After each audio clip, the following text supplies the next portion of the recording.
Thank you. Good evening, members, and welcome to the second of today's session of the BCP Overview and Scrutiny Board. For those that are watching online on the live stream, my name is Councillor Steve Bartlett, and I'm the Chairman of the Overview and Scrutiny Board, and I'd like to welcome you this evening. It's good to see some support from our local residents. Having said that, can I call upon our Democratic Services Officer, Chris, to read out some housekeeping notices. Thank you. Yes, thank you, Chairman, and good evening to all. Just some housekeeping to go through. So please note that this meeting of the Overview and Scrutiny Board is being recorded by the Council for live broadcast and will be published on the Council's website for a minimum of 6 months. Please could everyone present follow these ground rules, which are to only speak when invited to by the Chairman. If accessing via Teams, always turn on your video function when invited to speak and state your name. Please use your microphones when speaking, and please mute or turn off your microphone when you're not talking. If accessing via Teams and would like to speak on an item, please do so by utilising the raise your hand feature in the bar at the top of the Teams window. Please refrain from using the chat function in Teams except for recording a proposed motion. If a vote is required on any issue, the Democratic Officer will call out each board member's name, starting with the Chairman and Vice Chairman. Please respond with for, against or abstain. For those in the room, please note if the fire alarm sounds, please exit the building by the way of the nearest available signed fire exit and make your way to the ground floor of the multi-storey car park. And finally, please ensure background noise is kept to a minimum and mobile phones and other devices are turned off or switched to silent for the duration of the meeting. Thank you. Thank you, Chris. Agenda item 1, apologies. Yes, thank you, Chairman. Again, we have apologies this evening from Councillors Mike Cox, Leslie Dedman and Mark Howell, which takes you on to agenda item 2. Councillor Marcus Andrews is substituting for Councillor Cox. Councillor Simon McCormack is substituting for Councillor Dedman, and Councillor Andy Hadley is substituting for Councillor Howell. Thank you, Chris. Can members just make sure all their mics are muted, and that you've also got your sound turned off on your laptops? We seem to be getting some feedback. Is it stopped now? Stop now. Good. Thank you. Okay, agenda item 3, declarations of interest. Do any councillors have any disclosable pecuniary interest or any other interest on any items on the agenda? Councillor Marcus Andrews. Thank you, Mr. Chairman. Just for transparency, as regards item 8, which is Carter's Quay, I would mention that I am a joint tenant of a house in the first phase of Carter's Quay. I don't live there. My daughter does. I had to join the tenancy so that they would grant her one, basically. Thank you. Yeah, thank you very much. Agenda item 4, public issues. Chris, do we have any public issues? Thank you, Chairman. No members of the public have registered any petitions or questions or requests to speak. Thank you. Thank you. Agenda item 5, scrutiny of transport and sustainability related cabinet reports.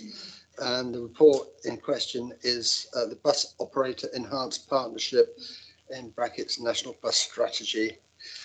I understand that John McVeigh is going to introduce a report this evening, one of our council officers. So thank you very much for attending, John. And if you'd like to introduce the report to us. Thank you. Yes, thank you, Chairman. On the 15th of March this year, the government published Bus Back Better, first national bus strategy for England. This national strategy sets out the vision and opportunity to deliver better bus services for passengers across England through ambitious reform of how services are delivered. The aim is to make bus services more attractive, cheaper, easier to use, faster, more reliable and greener. The government has made it clear that local travel authorities and bus operators must engage in this in order to receive future bus funding, and some existing funding would be withdrawn if we didn't. The only real option available, given the very tight timescales, was to enter into an enhanced partnership with the bus operators. Franchising, that's sort of London-style operation of bus services, could be an alternative, but not achievable in the short term. The enhanced partnership route doesn't preclude franchising in the future. At the moment, as far as I'm aware, Manchester is the only city region outside London that is pursuing the franchising option. I understand Jersey is another area, but obviously not a city region. Local transport authorities were required to publish the route they were committed to by the 30th of June. Due to the timescales involved, the decision to enter into an enhanced partnership was delegated to the Director for Transport and Engineering in consultation with the portfolio holder.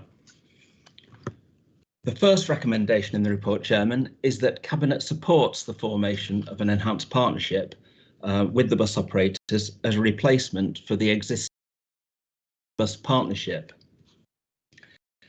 The next stage is to deliver a bus service improvement plan, or BCIP. BCIPs are intended to bring bus operators and local transport authorities more closely together by setting out a vision for delivering a step change in bus services that is required by the National Bus Strategy. This ambition will be delivered through an enhanced partnership and will receive government funding to help us do so. The BCIP content will set out a high-level vision and key interventions to deliver it. The enhanced partnership plan, which will follow, contains the detail of how they will be delivered. The BCIP will act on 5 key areas, and these are networks and services, fares, ticketing, passenger facilities, and bus priority measures. With the support of external consultants funded through a Department for Transport capacity grant, we are currently working with the bus operators on drafting the BCIP. We'll be seeking stakeholder views during September on the BCIP draft, and we'll be publishing that BCIP by the end of October. The second recommendation, Chairman, is for Cabinet to delegate authority to the Service Director for Transport and Engineering in consultation with the portfolio holder for Transport and Sustainability to prepare and publish the BCIP in line with the requirements of the National Bus Strategy. If I could just point out, Chairman, that paragraph 22 of the report has for some reason been cut off, and it should read, other funding is expected to come via the local transport authorities in the form of grants, and I'll make sure that that's amended, Chairman, for the report when it goes to Cabinet. Thank you. Thank you very much. So, members, any questions? Okay, I've got Councillor O'Neill. I've just picked you on the post there. Councillor Hadley. Councillor O'Neill. Thank you, Chairman. Yeah, I suppose the questions are related more to the commercial side than anything, and I do have 8 of them, so apologies, but they are quite short. Basically, buses, the efficiency of buses are like trains, are about bums on seats. What is going to be done to enhance the passenger experience, and is variable pricing strategy to be tested? The second question is, how will new routes be decided? The next question is, on new or existing routes, how will notional passengers be calculated and actual passenger numbers identified for the calculation of funding? The next question is, at what point are funding monies transferred? Next question is, how is the integrity of the contributors split to be audited? Next question is, what is being done to offer or test a more regular service on the more popular routes? And the last question is, at what stage will a route be decided as uneconomic? Thank you. Thank you, Councillor. I made that 7. I can give you an 8th one. Is cross-funding to be considered so that bus users earn credits with retail traders?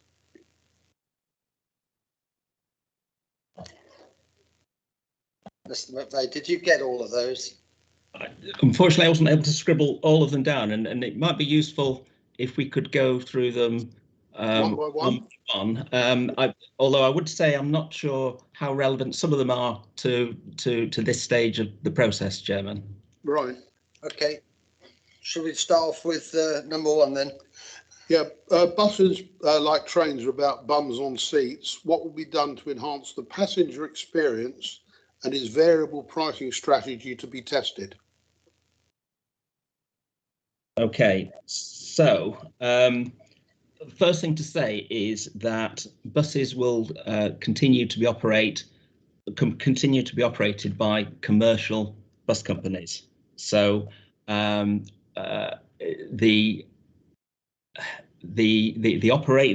commercial operation, or the fares linked to the commercial operation, will first and foremost be determined by the bus operators. The only exception to that would be joint ticketing initiatives that we are able to introduce or enhance through the partnership. So, for example, the Getting About ticket, which is a local transport authority sponsored product, where we have more control over the pricing of that, and government do indeed expect lower fares, more attractive fares, through this partnership work to entice more passengers back to the services. In terms of general passenger experience, we are quite lucky in this area. We've got 2 good bus operators who have invested and have been ahead of the country in many ways in terms of the quality of the vehicles that they operate. And for example, our services were amongst the first in the country to have Wi-Fi on board, the ability to charge your phone while travelling, contactless payments, again amongst the first in the country, and Go South Coast is currently investigating an arrangement for daily caps, contactless payments, tap on, tap off with daily caps, similar to the Transport for London experience. So we are quite lucky that we're ahead of a lot of areas in the country, and this this strategy is a lot of it is about bringing other areas up to the standards that we currently benefit from. Thank you. How will new routes be decided, and at what point will routes being tested be agreed as uneconomic? Okay. Again, there are 2 ways that new routes could be introduced, either by the bus operators themselves when considered to be commercially viable, and we would expect dialogue. In fact, we already get dialogue with the local transport authority before any significant changes to the commercial network are undertaken, and we've already been doing that through our existing voluntary partnership arrangement. The council does have the ability to subsidise bus services. It has the power to do that, clearly subject to available funding. The council currently supports non-commercial bus services to the tune of around £750,000 at the moment. We would expect, and we're still waiting for details to come through from government in terms of promised guidance, but we would expect to have the ability to bid for revenue funding to add new services onto the network or enhance existing services. But again, details are yet to be provided. Okay. And in terms of the process to encourage more traffic, will will the plan test a more regular service on the more popular routes to encourage greater usage? What's currently underway at the moment is some baseline data gathering, baseline mapping, which is looking at where the busiest bus routes are at the moment, whether there ought to be changes to some of those routes where we've got gaps in the network, to really inform future bidding opportunities for government funding to plug some of those gaps.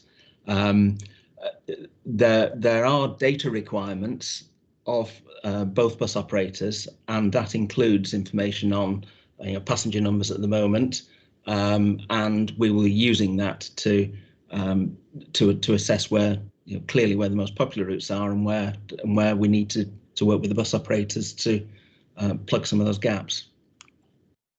The last question, I won't go to some of the finances, but the last question really is, in encouraging people to use routes more often, has there been any thought about cross-funding? So, for example, the more a customer were to use a route to, say, Castle Point instead of their car, they could build credits to be redeemed in agreeable retail outlets that have agreed with that concept. We're open, and I'm sure the bus operators are open to any suggestions that will encourage people to use more people to use buses and people to use buses more often. And indeed, yes, I'm sure we can work with major retailers to to provide discounts to encourage people to travel there by public transport. Okay. There's nothing to preclude us doing. Thank you. And I suppose an overall question really, and it started with something you said earlier, the thought process.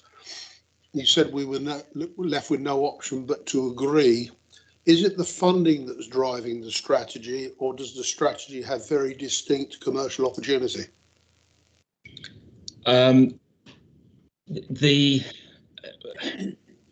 There's certainly a threat from government, if you like, that if we don't work more closely with the bus operators and form a statutory partnership, or indeed go down the franchising route, then funding will be some current funding will be withdrawn, and we will not have access to future funding pots. So that is quite clear. As I said earlier, we already work in pretty close partnership with the bus operators and have done so for over 20 years. We are quite different to many areas in the country where that doesn't happen. So part of this is, in my view, about getting local transport authorities and bus operators to talk to each other, and in some areas, for the first time in a long time. The part of it also relates to the state that bus operators currently find themselves in post-COVID pandemic. Bus services were hit very hard at the start of the pandemic in March 2020, particularly following the messaging that came out of government from the Prime Minister and from the Secretary of State for Transport not to use public transport, and that clearly was based on the situation in London with very crowded tube trains and buses, and didn't apply quite so much in the rest of the country. Bus operators are still battling to get people back on buses, and our main operators are carrying somewhere between 60 and 70% now. The numbers are creeping up slowly, but 60 to 70% of pre-COVID levels. So there's a fair bit of work to go yet to get people back onto buses. So part of this is also about getting them back to where they were before the pandemic, and ensuring bus services or bus operators are there into the future to help deliver this strategy. So there will still need to be support just to just to get them back to the position they were in. Right, thank you very much, John. Thank you, Chairman. Thank you. Councillor Hadley? Thank you, Chair. I have quite a few questions, but I'll try and start by just talking in terms of ambition. And I guess you mentioned the view that perhaps the Department of Transport might not like us to go for a franchising option, and that definitely comes over in the paper. There are no disadvantages shown for an enhanced quality partnership, and I find that amazing. And not least, I did provide for the strategic director a link to the Centre for Cities, which highlighted a lot of benefits and disbenefits of both approaches, which is a far more even-handed analysis.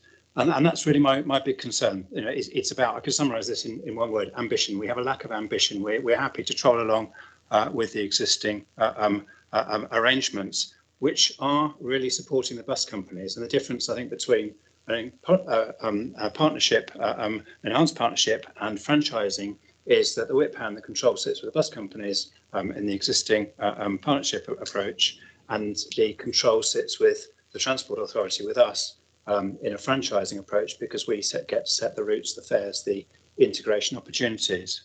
And the other part of that ambition is about integration, not just between the two bus companies, but also with trains and with other forms of public transport, door-to-door mobility as a service, and the future.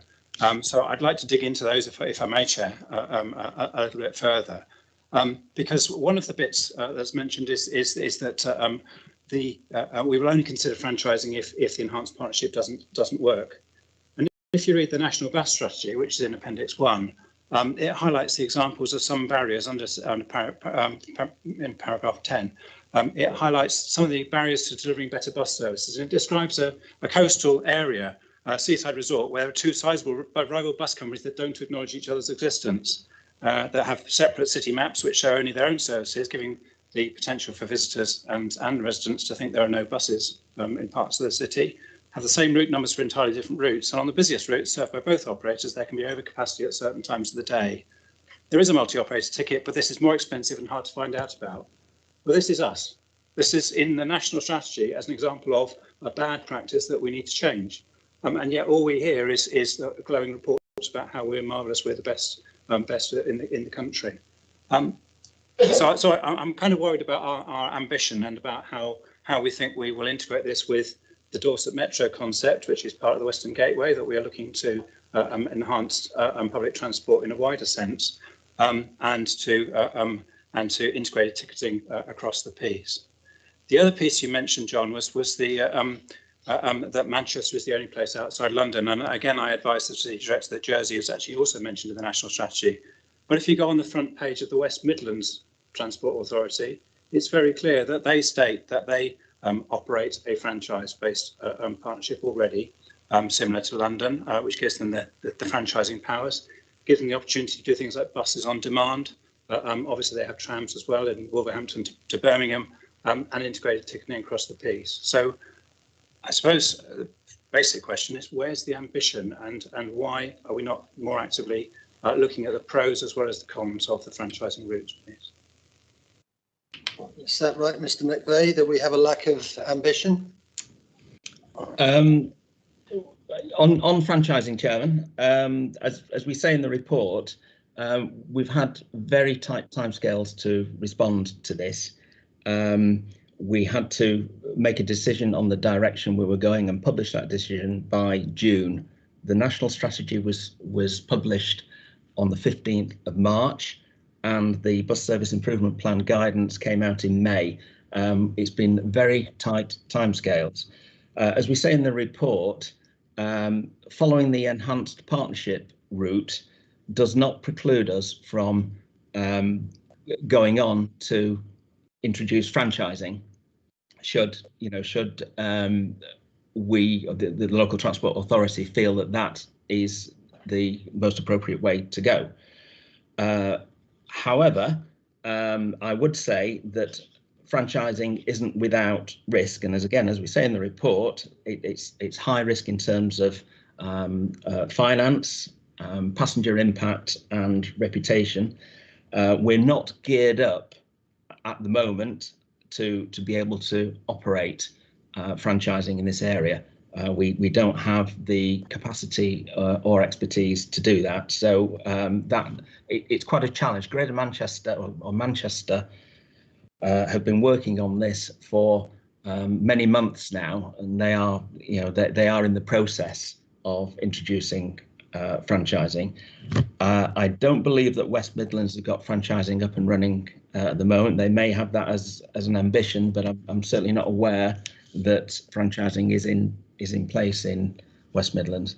But yeah, just to say that the options really given were carry on as we were with our voluntary quality partnership arrangement, which did have a number of benefits, and at one stage we did have the biggest increase in bus patronage in the country in the Poole and Bournemouth area.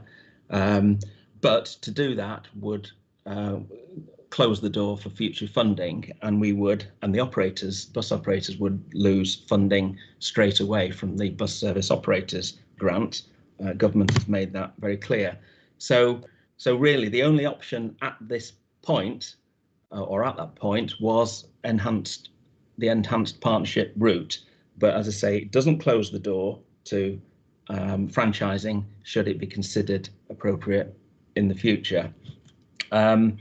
Just in terms of the bad practice, yeah, I agree with Councillor Hadley that it is very likely that the coastal resort mentioned in the National Bus Strategy is this area, but I would suggest probably it relates to some time ago rather than the current situation. We don't have quite the same level of competition between the two operators that we used to have, wasteful competition.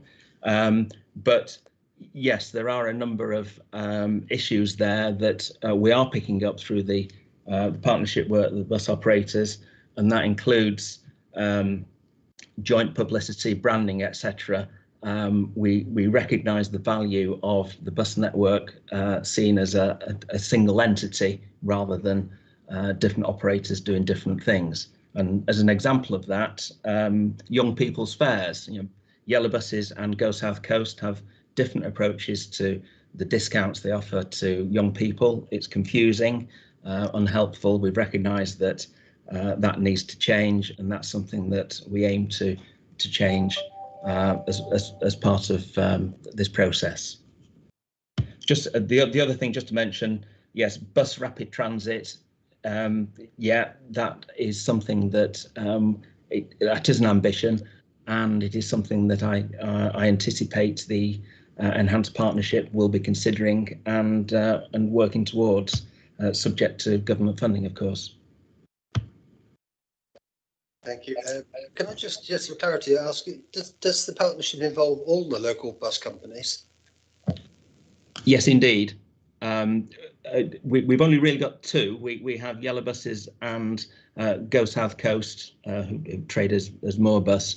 There's just one other service that comes into the BCP area, operated by First, that comes into Poole from the Weymouth direction. But they too are part of this process. So all local bus operators are part of the enhanced partnership. The only exception, I guess, would be the tourists, the open top tour buses. We do work with them and we do talk to those operators, but they won't be subjected to the same level of intervention as the enhanced partnership. Thank you. Councillor Hadley, did you want to come back? Yeah, well, just to say that the West Midlands do highlight on their front page that they are franchising, and as far as I'm concerned, so I think our information doesn't seem to be up to date. I guess my other concern is around the people who are not currently passengers. So those people who either never caught the bus, or those people who were driven away by the Prime Minister saying it's unsafe to catch a bus, and the various other unhelpful messages at the early part of the COVID crisis. And I do accept the immediate urgent need is to go forward with an enhanced partnership. What I'd be really keen to see is that we are actively looking at the benefits of franchising, because it gives us that control, it gives us the opportunity to innovate, the opportunity to look at the services that the bus companies don't reach. But we seem to be going the wrong way around it. We're going for talking very parallelly to the two bus companies now and doing the public consultation in September, when actually there'll be very little time to influence for the public to influence anything. So in terms of those people who are not currently passengers, how are you actually going to make that a meaningful consultation? How are you going to make it count in terms of, again, making sure the enhanced partnership is not just rolled forward from the existing partnership? Yeah, just to say that the bus service improvement plan needs to set out a high-level vision and key interventions to deliver it, and it will be the enhanced partnership plan that contains the detail of how they will be delivered through enhanced partnership schemes. So what we're doing, given the time available to us, we're looking at recent bus survey information undertaken locally and nationally through Transport Focus, plus other surveys, National Highways and Transport survey that we take part in every year, and another transport and travel survey that Legacy Bournemouth Borough Council undertook just before local government reorganisation. So we're using the information that we've already gathered through that work to set out what we consider are the priorities of passengers and indeed non-passengers. And non-user priorities overlap significantly with user priorities, but there are a small number of additional issues. For example, non-users priorities, and this is from a national survey undertaken by Transport Focus.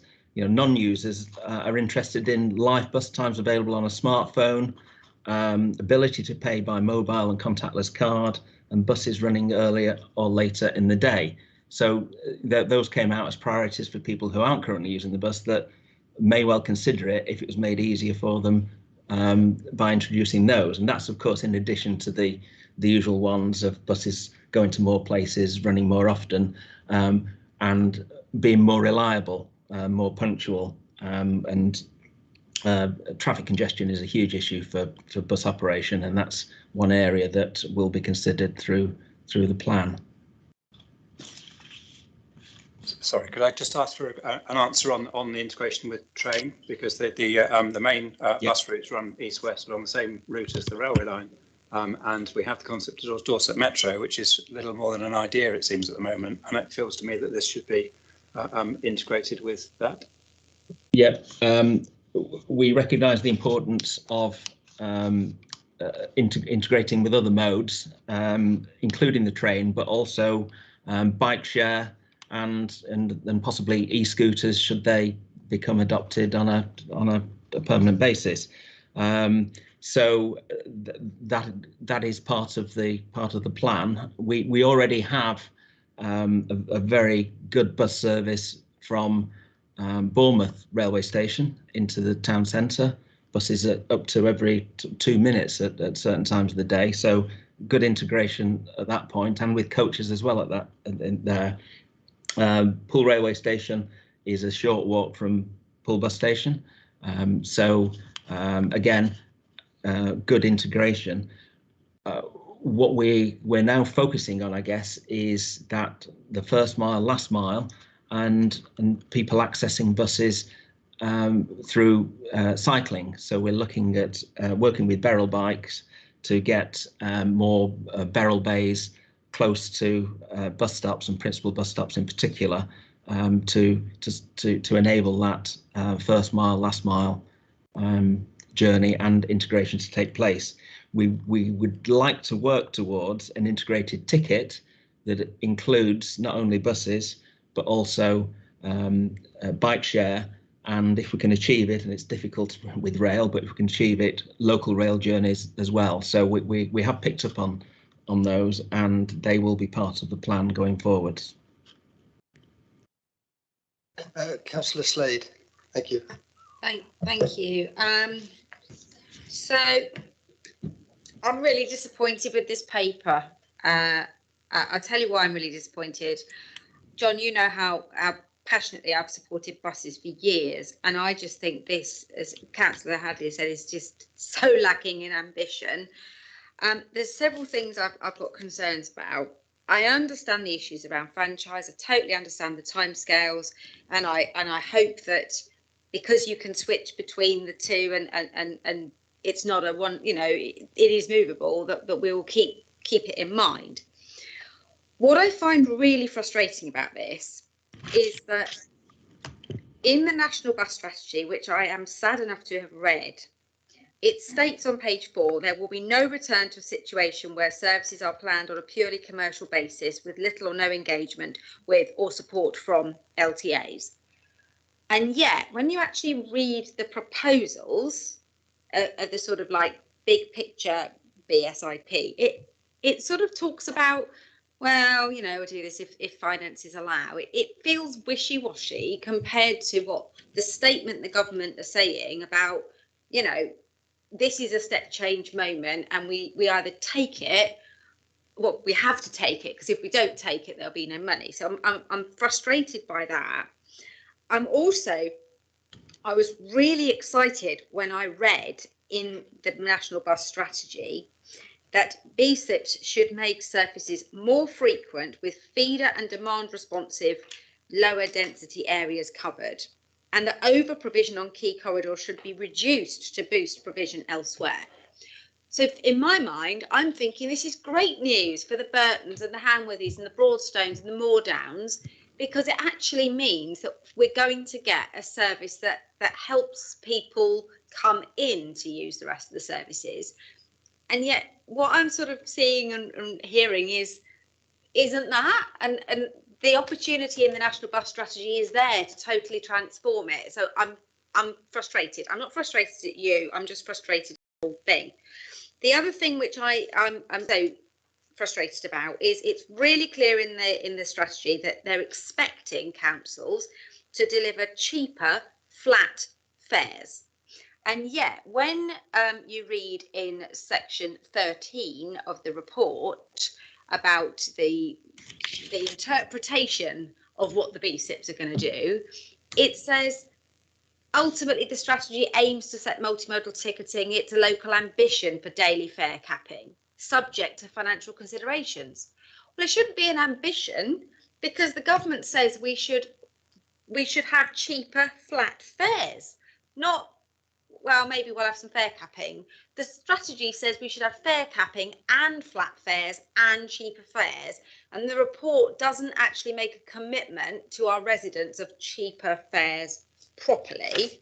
It also talks in the strategy about school improvements. There's no referencing in our paper.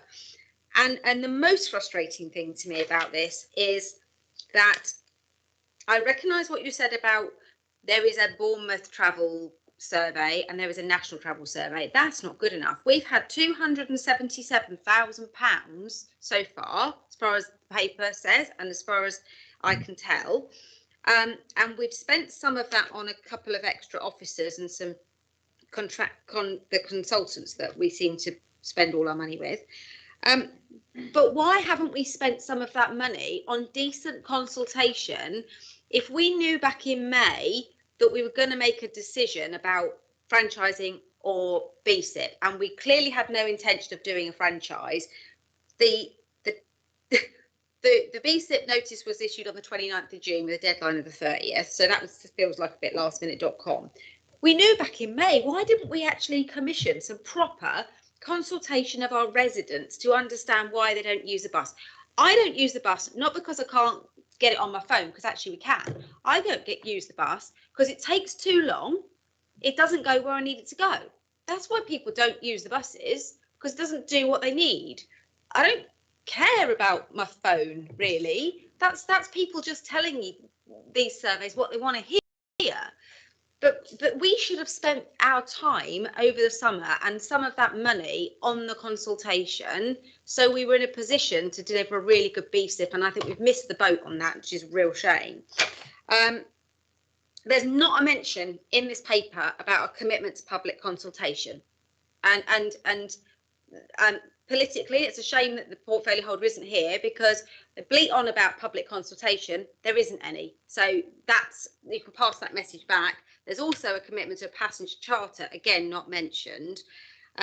And the final thing I just want to say is this BCP has to be in place by the end of October, but there is no cabinet in October. So clearly this is only going to be going to the portfolio holder.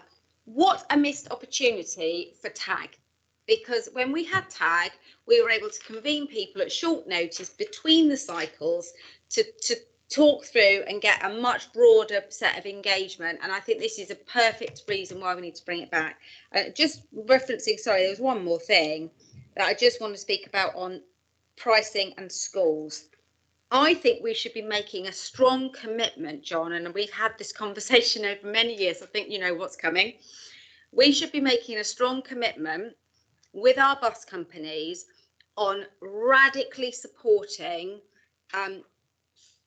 very low cost travel for young people. And when I say radically low, what I'm referring to is Merseyside and Mersey travel is referenced in the bus strategy as a good place. And the youth fares in Merseyside are £2.20 anywhere.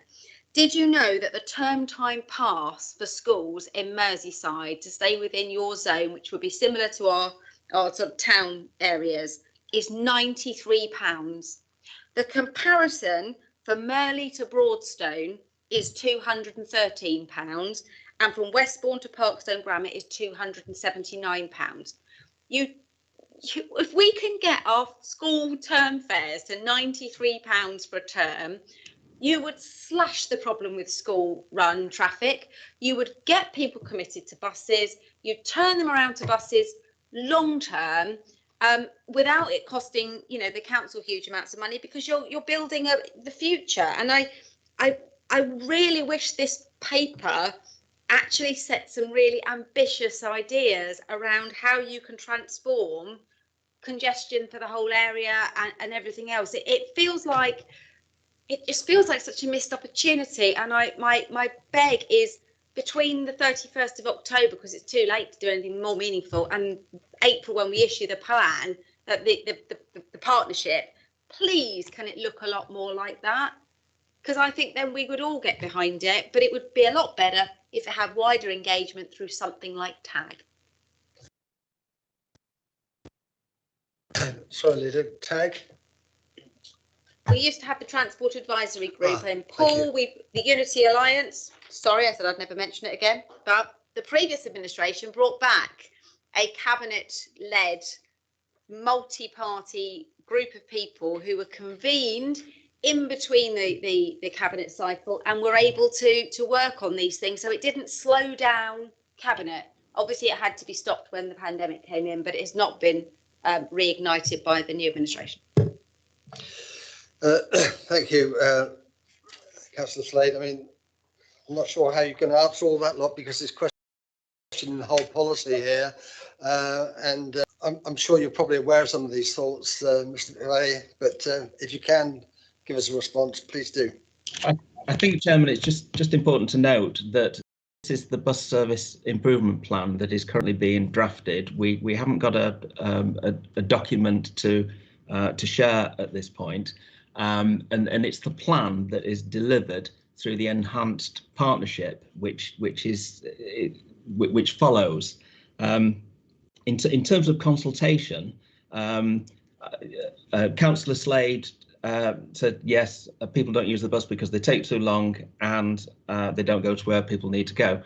We know that because that is what the consultations that have taken place very recently have told us. So the BCP is a high-level plan that looks at these problems and suggests solutions, but the detail of those solutions will follow, and there will be an opportunity for a consultation with the public over the period after the publication of the BCP and before the entering into the formal enhanced partnership on the 1st of April. So that is programmed in, and we've also asked for a report to go through the political processes to Cabinet on the 9th of February meeting, to 9th of February meeting, to consider the proposals for the enhanced partnership plan. So it's early days, I guess, is what I'm saying. And I agree with Councillor Slade about young persons fares, and we will have an opportunity to bid for funding for a young person's concessionary travel scheme if that's considered to be a priority for us in the partnership. We can do that sort of thing. These things require funding, of course. We don't have the funding. We know that our concessionary fare scheme for older people and disabled people is hugely expensive, around £8 million, and we could potentially spend millions of pounds on a young person's concessionary fare, young person's concession. So we would need to ensure that funding was available to cover those costs, and we would require government support, I'm sure, to do that. So yeah, just on feeder services, Councillor Slade mentioned buses from Burton and Broadstone, etc. Just to say, Burton doesn't have a very good bus service at the moment, but we do have. We were given some government funding just before the pandemic, and we have a bus service contract out to tender as I speak that will hopefully enhance that. So we recognise there are gaps in the network, particularly in the Christchurch area, that we are looking to address as funding becomes available. There was no point in tendering anything up until this point because of the problems of the pandemic, but we are now doing that, and we will have a service operational a little later in the year. Thank you, Chairman. Thank you. So I mean, just look as we've got an opportunity to influence the way the policy goes or the strategy goes, and the areas of the national bus strategy that Councillor Slade has raised will be looked at and addressed in that process. Okay, indeed. Thank you. Millie Earle, please, Councillor Earle. Thank you, Chair. When I was reading through this, I agree, like, if we've got this issue in BCP where we've got 2 bus providers, and it doesn't mean it can't work, but with that sort of this paper and looking at the national paper as well, it does take away that ability to compete against each other for a better service, especially with things like integrating tickets, that kind of thing. Like, there's no reason to have to go from a more bus to a yellow bus if you can use your ticket, which is great. But what I wanted to ask is, how is that cost going to be covered? Obviously, there's been this 100k grant from DFT. There's also been the further grant, capacity grant, which I can see in paragraph 19. And I think that's going on a range of things like staff and planning and structuring, more sort of, looking at how we can maximise maybe more money that comes in. But who's going to pay for these changes? Is it expected the enhanced partnership will come up with a bit of a contract, which includes the private bus companies, but also the LTA or the local authority? Or are we expecting this all to be covered by national grants? Mr. McVeigh. Thank you, Chairman. Yeah, the ultimate aim is to make bus services more attractive and therefore more commercially viable. So if we can speed up buses and, working with the bus operators, improve the offer for bus passengers, more routes, in particular faster, more punctual services, which is one of the biggest problems that we're facing in attracting people to buses, then we stand a chance of more commercially viable services being available. In terms of this process, though, there are 2 tranches of funding that have been announced, and as I think I said earlier, we're still waiting for more detail on this, but we've been told that one is allocated will be allocated on a formula basis based on our published BCP, but there'll be a separate tranche of funding for specific larger schemes. So if we identify that some funding is required, for example, to introduce tap on, tap off with a daily cap payment arrangements across both operators, there is likely to be some costs, some funding requirements there, some costs that will need to be met, and we are able through this process to submit a bid to cover those costs, both capital and revenue. So yes, we will be looking for government to provide some funding, but my understanding is it is more of a sort of kickstart funding, if you like, to try and get a more commercially viable network in operation that ultimately will cover its own costs.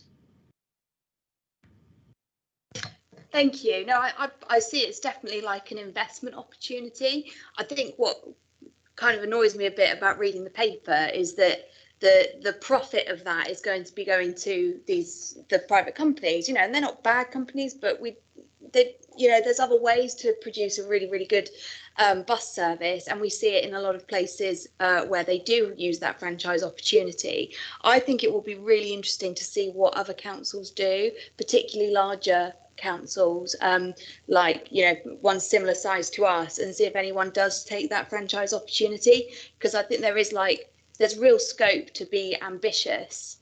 And if this is the only opportunity to do it and we miss it, we're going to be gutted. So yeah, I think I certainly would like, I don't know if there's something we can do as a scrutiny board, but perhaps as this sort of develops over time, I feel like it's something we probably need to look at, because it's so integral to how our roads are, and considering we're such a congested area, bus travel is a real obvious way to tackle that.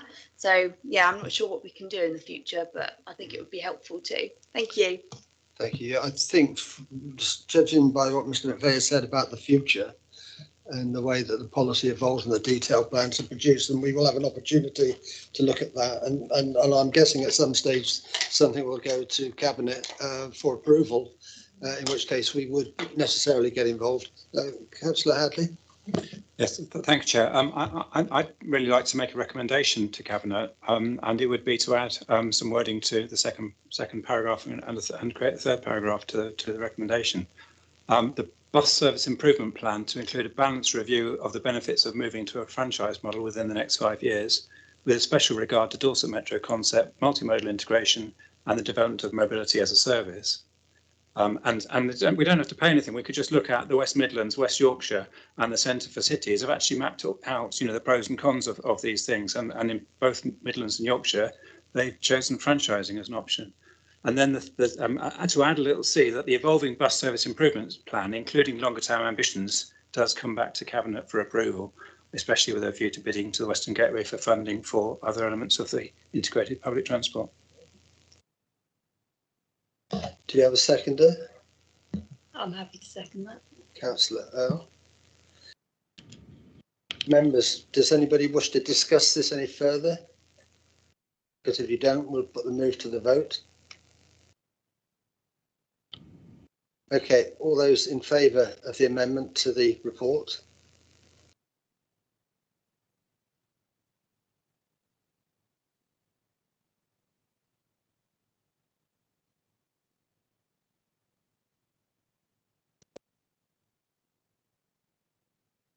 Those against?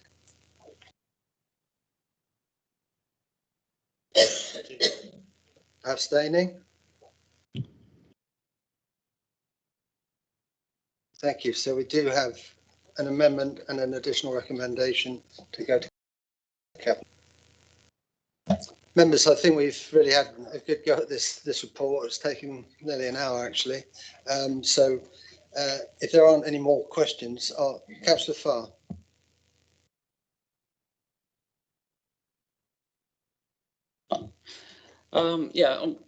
As a bus user, this is a topic of a keen interest in. What measures can we put in place to protect long existing routes? Recently, the 4A bus, which is a long dependent route serving Bearwood and Kinston that goes directly through Winton on into Bournemouth, that was withdrawn, and then it sort of come back, but then if you get on the bus in Winton, for instance, or in Bournemouth, you don't know whether it's actually going all the way back to Kinston or Bearwood, and it's, you know, I've lived in Kinston now since 2005, and it's a bus route I've always known of as existing. And going back just 3 years ago, we almost lost an important service which took locals of the North Bournemouth, Kinston, West Hales area to the hospital, and that we almost lost. But I started a petition, and there was a solution found with the other company. More buses extended their route from which serves Kinston to Hull Hospital. So it's now the 14 that serves that. But so my question is, currently there isn't really a consultation process, which I'm aware of, for the users affected but dependent on these routes. What can be done to change this so they can be protected, and those who actually use and depend on these services have a say? Thank you. Mr. McVeigh, can you answer that? I would just say, Chairman, that part of this process is to explore the reasons why bus services aren't viable, and why commercial operation discontinues for whatever reason, and to support the operators to enable services to become, more services to become commercially viable into the future, and existing commercial services to continue to operate. I mean, we, as a local transport authority, we control the track, if you like, as a rail analogy, but we control the road. We have some control over how much space we give to buses, how much priority we give to buses, and bus operators have really suffered through traffic congestion over recent years, and nationally over the last 50 years, buses are around 50% slower than they were 50 years ago due to traffic congestion. So we need to do our best to encourage and support services and bus passengers to enable that commercial viability in the first instance. But also we do have the power to subsidise bus services if the council considers that's the most suitable use of the available funding. Additional funding is potentially available through this process from government, and we'll be looking at every opportunity to do that. At the end of the day, the way the services are operated at the moment is they're commercial services, and we don't have that absolute control over whether they will continue to operate them or not, but we hope to be able to have more influence on the bus operators through the partnership process, and they have started in recent months to work more closely with us before they announce decisions about changing routes, and this is welcomed, but I can't offer any guarantees. But clearly, if we can work with them to improve the operating environment, then there's more chance of services being operated into the future. Thank you. Thank you then, members. I think we've come to the end of that debate. Very interesting one it was too. So thank you, Mr. McVeigh. And I'm going to move on to the next item, which is regarding an officer decision accessing requirements for minor transport schemes. As I said, this is a decision that's already been made, and I'd like to call on Richard Pearson. Richard, if you could introduce the report that was made. Could you just tell us what it is your role in the council is as well, please, Richard, for the benefit of those people looking online? Yes, thank you, Chair. So good evening, councillors, ladies and gentlemen. My name is Richard Pearson. I'm the Transport Network Manager for BCP Council.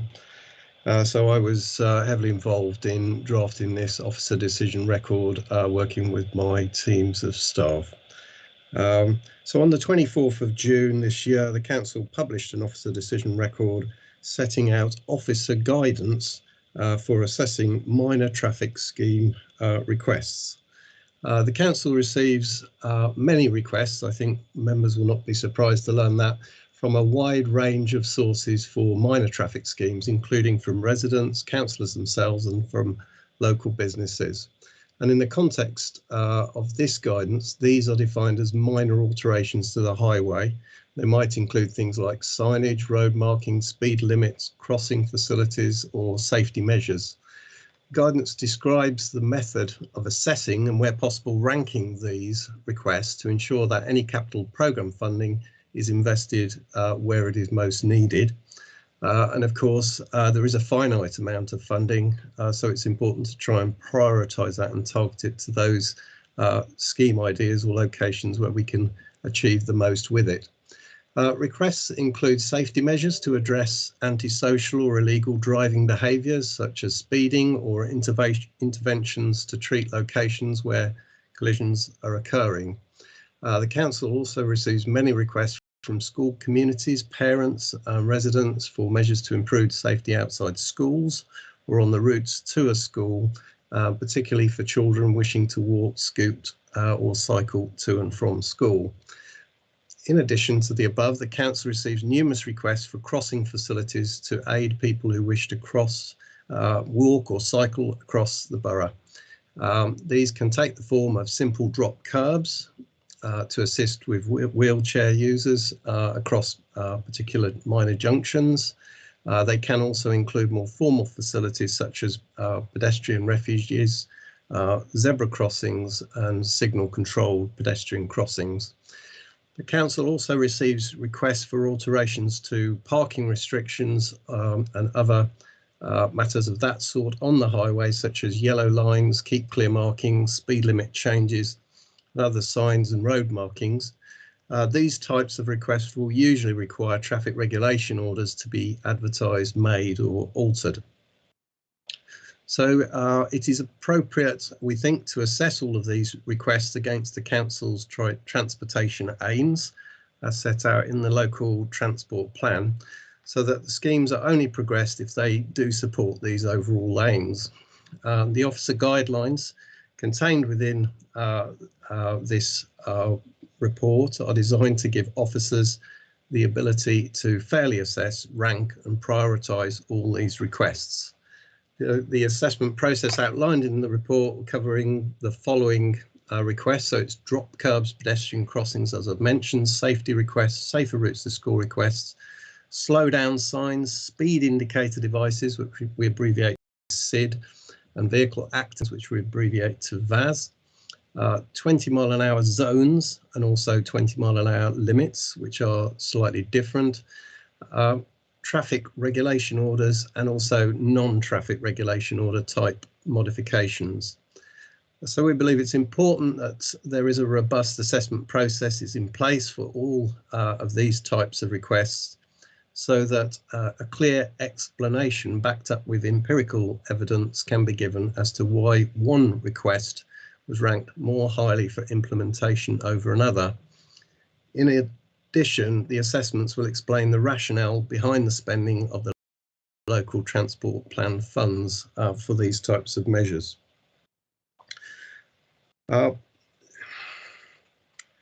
The guidance is in the form of overarching guidance describing these areas that I've just mentioned and how each one will be approached.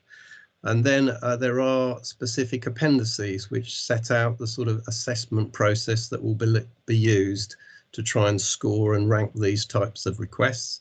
And the guidance also includes some standard letters, which obviously can be adapted to a degree to respond to residents or others so that they can refer to the guidance as needed and people can understand how we've reached the conclusions that have been reached.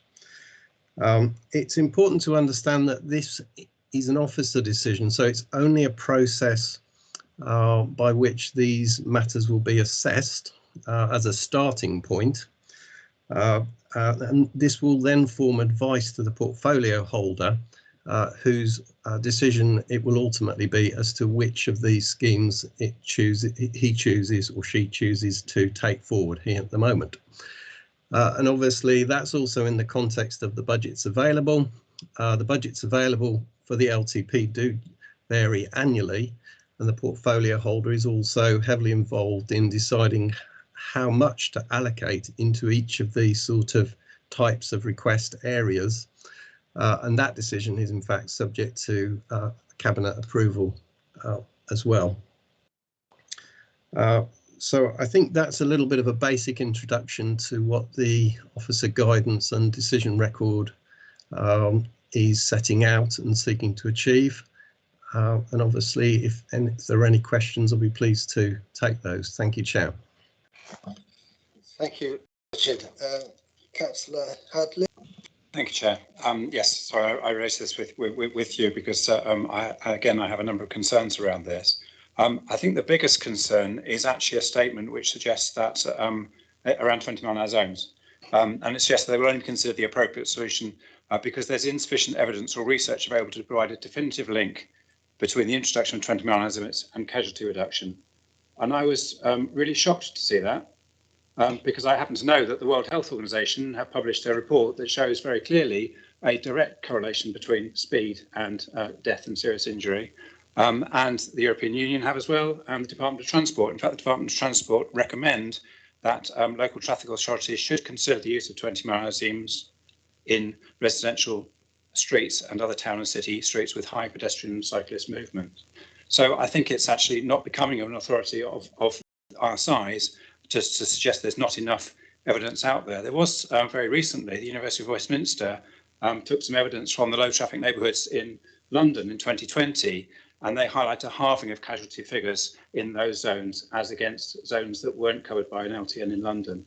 So there is loads of evidence out there, and to suggest there is inadequate evidence, I think, an insult to those people who are injured and killed, frankly. So I'd be really interested in how much evidence there needs to be, and why the evidence of those bodies is considered inadequate. The other one is that we, and I appreciate, you're working with a huge variety of roads and a historic network which we didn't build and was built for very different levels of traffic and types of traffic.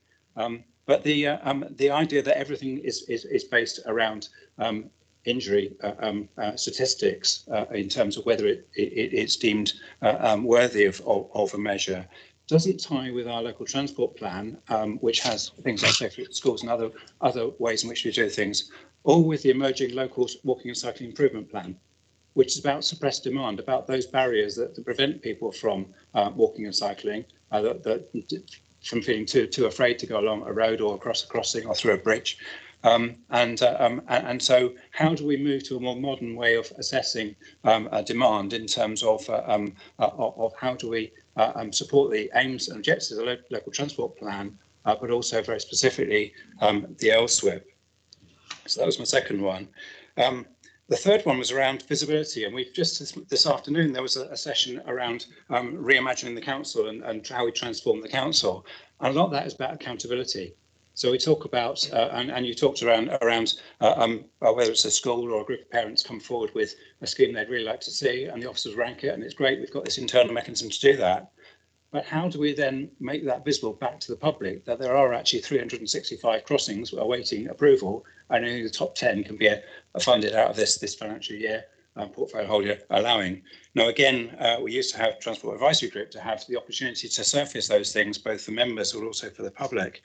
But I don't see anything in this that says, the results of this will be shared back with either with members, which would be a one step, but I think we should go further and actually share it back with the public to understand these things. That's probably enough for me. Thank you. Thank you. 3 points there, please, Richard. Thank you. Right, thank you, Chair. Thank you very much, Councillor Hadley. So the first point you raised, Councillor Hadley, about 20 mile an hour zones being ineffective. I, with the greatest respect to you, I'm wondering if you slightly misread or misread into the meaning of the section you're referring to, which I think I know which one you mean. I would completely agree with you that there have been national efforts to understand the likely casualty reduction achieved by the introduction of 20-mile-an-hour zones. And I think you're completely right that the evidence tends to suggest that that will be a 50% reduction. Where there may be some confusion is because 20-mile-an-hour zones are different to 20-mile-an-hour limit schemes. So a 20-mile-an-hour zone is where a 20-mile-an-hour speed limit is introduced, but physical measures are also introduced to ensure that the speed limit will be broadly self-enforcing and therefore speed will be reduced. With 20-mile-an-hour limit schemes, that's slightly different. So they involve just the lowering of the speed limit in isolation. And there has been a recent DFT study of such schemes across the whole of the UK to try and understand whether that approach is effective or not. And that particular approach has been shown to achieve no measurable casualty reduction. And that is why the comment is made in that relevant section. We are not ruling out implementing 20-mile-an-hour limit schemes, however, because they are cheaper to implement. And the current advice is that where there is an average speed measured on the road that is 24 miles an hour or less, then it is good practice and perfectly sensible to introduce a 20-mile-an-hour limit scheme within that area. And of course, that will mean that traffic broadly does travel close to 20 miles an hour. But there has been no measurable reduction in casualties in any of the areas that were studied. And it is a very comprehensive report that the DFT commissioned, hence the statement I think you're referring to, Councillor Hadley. Your second point was the use of injury only as a method of assessment. I hope I'm not being inappropriate to point to the actual assessment processes that are included throughout the appendix pack. Whilst I think you're quite right to point to safety as one of the considerations in terms of ranking requests, there are in fact many other considerations that are brought into play, including the likely impact on cycling and walking, the likely impact on sustainable travel, cycling and walking to schools explicitly, the degree to which schools are actively pursuing their active travel plan. And therefore, I would politely suggest to you that this process, in fact, is not based in any sense purely on safety. It is far more broadly based than that. And in fact, if you look at the assessment appendices, it is evident within there that that is the case. So your third point related to would be explaining to people the ranking process, the outcome, if you like. And my suggestion would be that, yes, we certainly would explain that. Sometimes when a resident writes asking for a crossing, they're perfectly content if we write back explaining that we've looked at it seriously, but however, it doesn't at the moment sufficiently meet the criteria for implementation. And many residents are perfectly happy to accept that advice at face value. Some will prefer and will interrogate their response much more extensively. And of course, we're more than open to share the process. The process has already been published, so it's available there for everyone to see. And we're more than happy to share the assessments that have been carried out to help explain and provide a transparent approach to anybody who would like to challenge the methodology. I hope that has answered your queries. Well, it hasn't, particularly the third one. And I think it was more that if 20 different people want a crossing in a certain place, to know that it's already on the list and it's at number 70 on the list and not like to happen for a decade, just means that they know that's where it sits. So it's not necessarily about the methodology, it's about the results of the current list of crossings. It also gives an opportunity for, when we're bidding for funding, to go, we have a huge backlog of demand raised by ward councillors or raised by members of the public for particular measures in a certain area, which is obviously then helpful to, and I'm sure that the officers will be doing it internally, but it's that visibility, the transparency, that people get an idea for what we're trying to achieve and the hill that you're climbing and how big the hill is. Yes, I'm not quite sure what more I can say. I mean, I'm perfectly willing, and I think it would be FOI-able anyway, in terms of any type of request like that. But I think we'd be quite happy to share the current list and the ranking. It is a moving feast because requests are coming in on a weekly basis. So, of course, and some requests that have come in haven't been assessed yet, others have.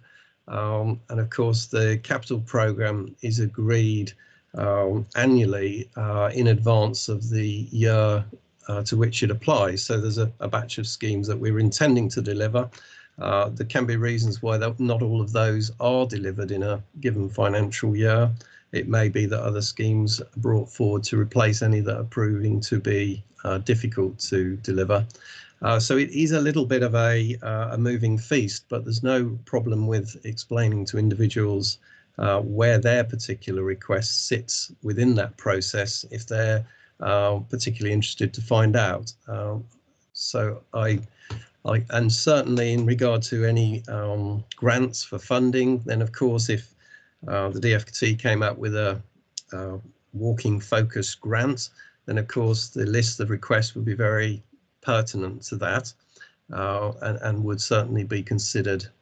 And if the capital programme was larger or developer contributions are made available in a particular area, then requests in that area can obviously be considered using the funding that's then available.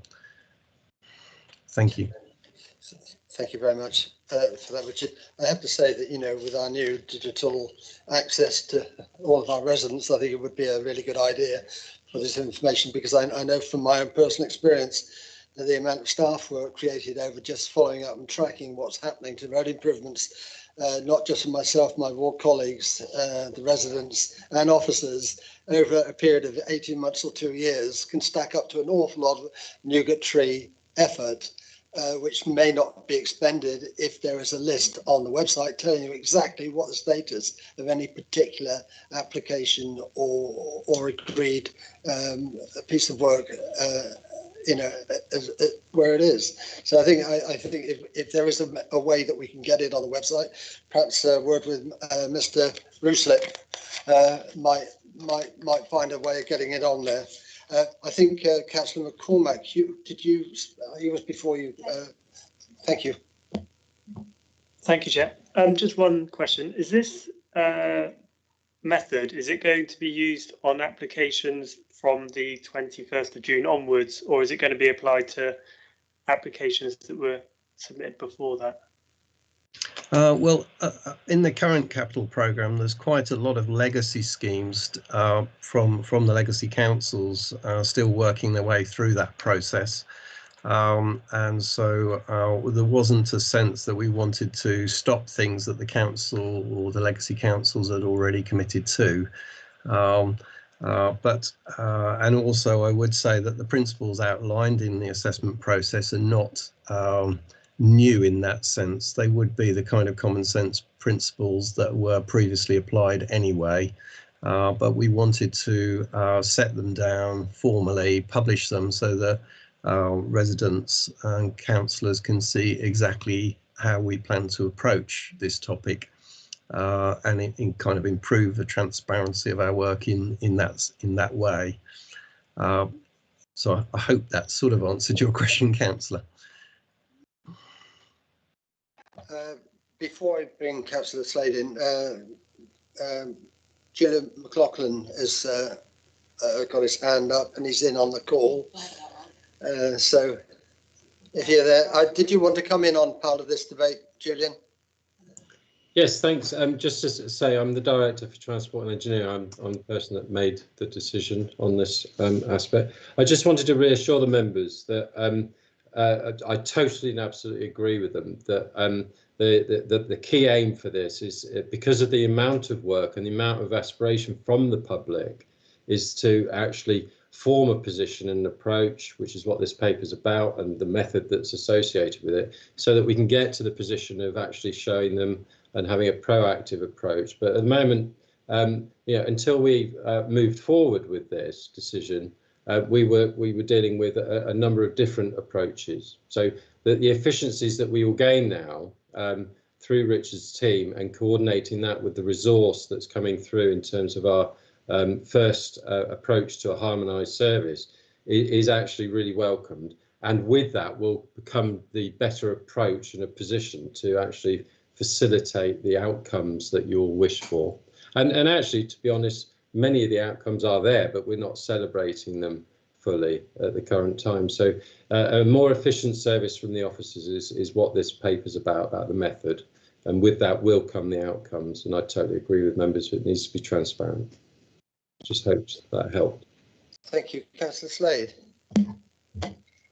Well, I don't know where to start, really. I'm looking at an email conversation that I was involved with on 21st of July 2020. Julian will remember that in the previous 6 to 9 months, I'd had multiple conversations with him about this process. And those of us that were on councils prior to 2019 will know there were very different systems in place in Poole and in Bournemouth. I'm afraid I don't know how it works in Christchurch. But I am actually looking at an email that states the council is seeking approval from Cabinet in September 2020 to formalise a ranking system for schemes, so that schemes can be ranked in order of priority across the whole of Bournemouth, Christchurch and Poole area. And once this has been approved, we can then assess the schemes for funding. Now, I have been talking to Julian and Richard at Pincroft and various other people about the fact that the public and councils need to know where these schemes are from day one. When we were councillors in Poole, I would know that the double yellow lines on X Road was 54th on the list. And I know that that was going to take 7 years. Tony is nodding, he remembers the same thing. We also had a system where we were able to talk to our residents through area committees, where they would tell us what they wanted, and we would say, we've only got enough for 4, and we would collectively discuss that. It feels like the democracy's gone out of this completely. It feels like the ownership has gone out of this completely. It feels like the engagement with ward councillors has disappeared as well, because if a resident comes to you and asks for double yellow lines, no one tells us. So we don't know that people on that road are asking for something. We might have a note of other people asking for that road. And if we all got together, we'd have more chance of getting it done. But we're not being allowed to talk to each other. And I find it really quite incredible that either somebody was just stringing me along with, yes, Councillor Slade, your leader, so we'll tell you whatever you want to hear, 18 months ago that we were going to do this. Why hasn't this been done? Because I get that you've now got a system, but why is it that on the 21st of July 2020, you were this close to taking a policy to Cabinet, and now we're only at a stage where all we've got is a process and not a ranking system? So that's my first question. My second question is, how on earth is the public supposed to understand this? Because when you go onto the council website and you type in, how do I get double yellow lines? Nothing comes up. Unless you live in Christchurch and there's a process. But if you live in Poole, I don't tend to use the Bournemouth bit, but I would encourage people to have a go. If you type in zebra crossing, double yellow line, road safety, all of those things which our residents might ask the council, there is nothing on there that tells you what to do. There's an email address you can write to, but there's nothing that tells you what this process is. Again, we were going to have this system whereby you could look on there and you'd know that what the process was and where you sat in the rankings, which is crazy. Then it suggests, and I've only just been able to access the appendices because on Modern Gov, and I realise this isn't your fault, but when this paper was put on Modern Gov, nobody thought to put the appendices on. So it was only by going back through the original decision you can see the appendices. But apparently there's a letter that is sent out to councillors and applicants. But having put some of these in recent weeks, I've never had a letter. So how robust is the system whereby you get sent a letter and then once it's been assessed, you get sent another letter? Because I'm not seeing that actual happen in practice.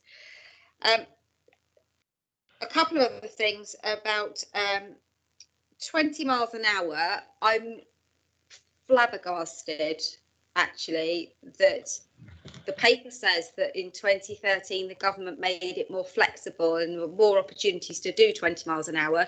And the next line of the paper says, but the only circumstances we'll consider it is. Why would the government make it more flexible and then we've just tied ourselves into a limited circumstance? I don't understand why Bristol, Birmingham, Liverpool, London have gone through a comprehensive 20 miles an hour as standard when we can't do it unless you're already driving less than 24 miles an hour. I don't see why they can do it and we can't. That doesn't make any sense. And my final question is, the paper makes a point that the slow down signs and the SIDs are really easy to move and they can be attached to lampposts. Because every time I ask them, I get told that, you know, it's really complicated. It's good to be reassured it's not complicated. I'd like to know how much they cost and whether perhaps we could get communities to fund them, because that is the one thing that our residents are asking for. I bet that every single ward here would gladly bite your arm off if they could have access to a SID, so that we could actually help the council see where the problem is. And I'm pretty sure that most of us would gladly contribute some money from our SILs or our neighbourhood watches or other community funds to actually make sure we've got a whole raft of these things. And the data that they're going to produce you is going to be far more useful. So what could we do to actually boost the numbers of those? Thank you. Mr. Pearson. Okay, thank you. Thank you, Councillor Slade. So in regard to the earlier commitments that were made, obviously you've got the email, so I can't say those commitments weren't made. All I can explain is that different priorities have been placed on the small traffic team that we have available. At one time it was to ensure that the emergency active travel measures were installed. So we installed 8 schemes at short notice, which meant that the teams were entirely deflected onto doing that. There were changes in governance in regard to how the TROs were progressed through the council's governance, and there were significant changes following the change in administration. And then new priorities were placed on the TRO team, the traffic team, to look at some residence parking zones at the seafront areas, which we were asked to make the top priority. So I think that I would just say to you there have been some changes in priority placed on the team, which have obviously taken resource away from other things that councillors may like to have seen. We are, in fact, we've just sent the first list of community TROs to Councillor Green for consideration, seeking permission to advertise those.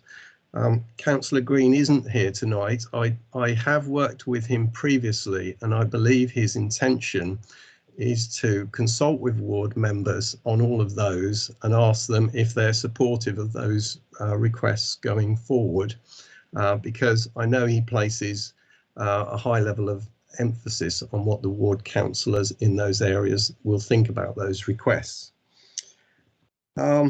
Some of the points you make about TAG, I think, are more political points, and it's perhaps not for me to wade in there and try and comment. The only thing I would say to councillors is that if the processes for approval of TROs are very multi-staged and involve an awful lot of meetings to get the necessary approvals, it can significantly elongate the TRO process.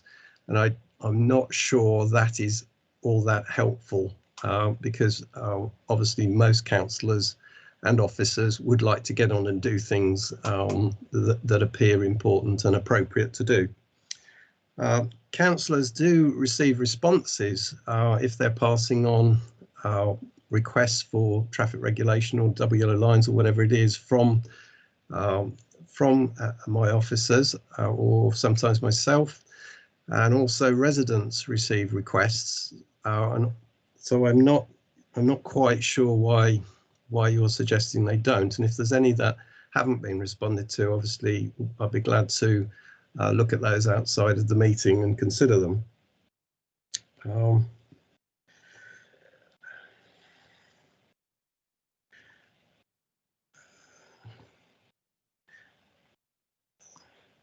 I can only advise on the 20 mile an hour, which I think you were pointing to other jurisdictions that have implemented 20 mile an hour limit schemes.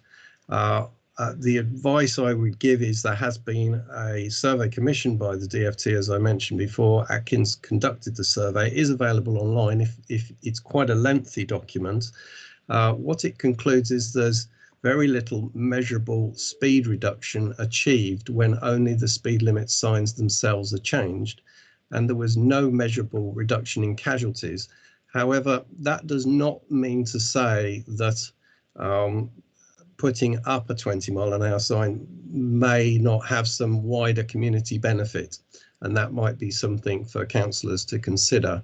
But the actual evidence, and I try and base my advice on the actual evidence rather than perhaps thoughts or beliefs or perceptions, is that they do not achieve a significant speed and no casualty reduction. So I can only reflect on that, and if members are very keen to take forward area-wide schemes, then obviously that would be something that Councillor Green could be approached on and could consider as part of the programme. SIDs, so speed indicator devices, these are the signs that flash up often the speed of approaching vehicles if they're exceeding the speed limit. Sometimes they might have a smiley face or a frowning face, or sometimes they might just flash up 30 miles an hour in a red roundel if someone was exceeding that speed limit when they approach the sign. Those are approximately £3,000 per site. It varies a little bit. If there's a lighting column we can use, then it keeps the cost down a little bit. If there isn't a suitable one we can use, we have to put a particular a post in, then it might increase the cost marginally, but not significantly. Yes, SIL funding could be used to fund those. The only word of caution and advice I would give is if we put them, on every road through our whole network, the impact of those signs would probably be lost, and therefore my suggestion, my advice would be to use them sparingly at locations where there's a known casualty record, or perhaps the impact on residents is significant in terms of higher speed traffic intimidating residents and making them feel unsafe, rather than just putting them everywhere on request, because we might start to lose the value of that type of approach. Sorry, I really appreciate that, but I think, there are 33 wards. I think, every ward has its problem road, and if we knew there was enough that we weren't having to fight with 17 other wards for the one sign that was being used, there's how many roads in each ward? 100, 200? You're still only saying one in each ward would only be 1 in 100 roads. I think it's a sensible solution. So I take your point about having them everywhere, they lose their effect, but I'm not suggesting we have them everywhere. I'm suggesting we have them more places. Yeah, I think that's a perfectly reasonable point, and obviously we've set a process up here to try and differentiate between roads where we think they'd have more value and roads where they think they'd have less value, to try and advise the portfolio holder and members and to steer a sensible outcome. The objective there, of course, is to reduce casualties on the road network. And so if we're targeting sites where there perhaps are some casualties, we're more likely to achieve that overall objective of reducing casualties. So I hope that has answered some of your questions, Councillor Slade and Chair. Thank you, Richard. Councillor Edwards. Thank you, Chair. Just a slight deviation here. I just wondered how much you work with enforcement team, because I get requests for double yellow lines, especially on junctions, because over the last few years, there's so much parking on junctions, making it very difficult for cars, other vehicles, cyclists, pedestrians to exit those junctions, because they just cannot see oncoming traffic. And I wondered if there would be less requests for double yellow lines on junctions if we had more enforcement going round, because I believe it's illegal to park within 10 metres of a junction. Is that right? Richard? Thank you, Chair. The Highway Code contains advice that you shouldn't park within 10 metres of a junction, but it is only advice. So if there are no restrictions there, some individuals may well, and there's pressure on parking, or people are perhaps just a little bit careless in their parking, some individuals may park close to a junction and can obstruct sight lines when they do that. There's quite a few junctions across the conurbation where double yellow lines have been introduced to try and incentivise, if you like, people not to do that and make it also enforceable if they do. The view is, because progressing a traffic regulation order is relatively expensive overall, that it is better to focus requests of that type on junctions where there is evidence of collisions. And yes, we do work closely with the parking enforcement team on all of our schemes, because obviously we're hand in glove with them. We're basically putting the signs out on the road markings, and they're actually doing the physical enforcement of those where the council has the powers to do that. We also work closely with Dorset Police. I meet with them and with colleagues of mine as well every month, and we review with them the priorities for the area in terms of what's happening, any specific requests we've had, and there's report backs on their activities. In the end, at the moment, speed enforcement obviously sits firmly with Dorset Police in terms of actual driver sanctions, and the no excuse campaign is still active, and there is a traffic team out there issuing tickets, as well as using the speed cameras, many of which have recently been digitalised. So there's quite a bit of speed enforcement undertaken in this area by Dorset Police, and it's believed that that does help contribute towards casualty reduction. The other thing, just to flag, I mean, members will probably be aware that obviously with the advent of driverless cars, we're likely to see automated speed compliance, which is something to think about. And also next year, I believe there's a European directive which is likely to impact on motor vehicle production and require new vehicles to be fitted with speed regulation devices. Whether those will be mandatory or voluntarily actuated is not yet clear. If they are mandatory, then obviously that will rather change the conversations around speed enforcement and 20 mile an hour limit schemes as well, because the vehicles will be physically unable to break the speed limit. So that's just worth reflecting on, because I would think within 10 to 20 years, changes like that will come about. Thank you, Richard. No further. Councillor McCormack. Thank you, Chair. Yeah, I just wanted to comment that what Councillor Slade was saying is about accountability, sort of around if there was a process where we could see what was on the table, what wasn't, what's already been looked at, what hasn't, maybe an interactive map, and also which officer has been assigned that particular job as well would be really useful. The reason I say this is out of all the councillors, in my opinion, I've probably had the worst experience of trying to get a TRO in my ward. It's the Wilverley Road one. It's 3 years with the previous authority and 2 years with this one, only to find out right at the end of the process that the paperwork was actually incorrect and it's having to be redone.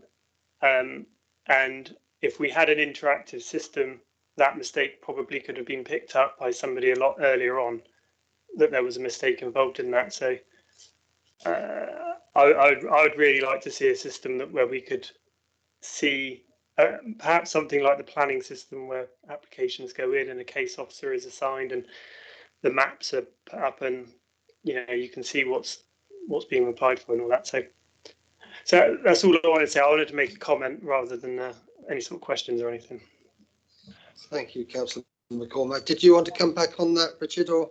Just briefly, thank you, Chair. So the council already publicises all of its current orders, traffic regulation orders, on a website whereby you can anyone can go, click on the various regulations, and the relevant paperwork for those will come up, and it will be clear what is currently there. And where new consultations have been triggered, those in fact also appear on there on the consultation pages of that website. So it is possible to have a look and see the current orders that are out to consultation at any one time. Ward councillors will also have been made aware of those as part of the delivery process. First, Councillor Green will have spoken to them about them if they hadn't already come through the councillor, and will seek the opinion of the ward councillor as to whether they think those things should proceed or not, and does tend to be steered quite heavily by what the ward councillors think about those matters, being his previous custom and practice. So he's not here to speak for himself, but I think he will carry on with that kind of approach. So there isn't a complete lack of transparency there. I think he, as portfolio holder, has delegated powers to consider the priorities overall and which ones he wants to progress.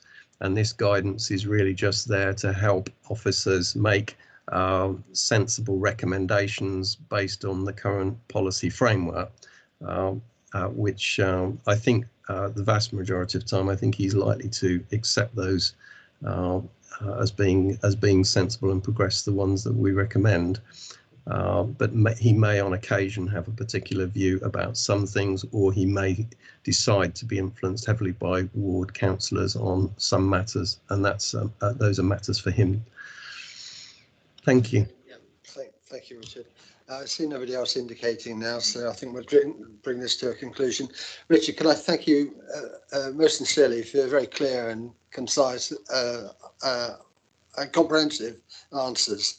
And thank you also to Director Julian McLaughlin for his input also. I don't think we can't put any recommendations in. This is a decision that's already been made, but I think it's clearly useful to know that the approach will be consistent now, regardless of the area, Bournemouth and Christchurch. And I think that's what this paper was about, just giving guidance to make sure we have a consistent approach across BCP. And I think that's probably what it does. There's some good points have come out about transparency and in particular TRO. And I accept everything you've said, Richard, about the portfolio holders' encouragement and engagement with ward councillors. He does do that. But one of the chinks in the armoury, if you like, is that once the TRO has been agreed, the process of then actually implementing it and getting it done in a practical sense can be a bit traumatic for ward councillors, knowing where we are in that particular process. And I think that's probably an area that would be very handy if we could see some kind of progression or anticipated outcome or something on the website somewhere. Probably be quite helpful. But that's probably something for the customer services team to think about getting on the website at some point in the future. So thank you again, Richard, and good evening. Thank you. Thank you very much, Chair. So members, we come now on to agenda item 7, Scrutiny of Transport, Cleansing and Waste Cabinet Reports. We have one on the flood and coastal erosion risk management service structure, which I understand will change because of a change in the arrangements between Dorset Council and BCP. We don't have a portfolio holder here, I do not believe, this evening to present this, but I understand that Matt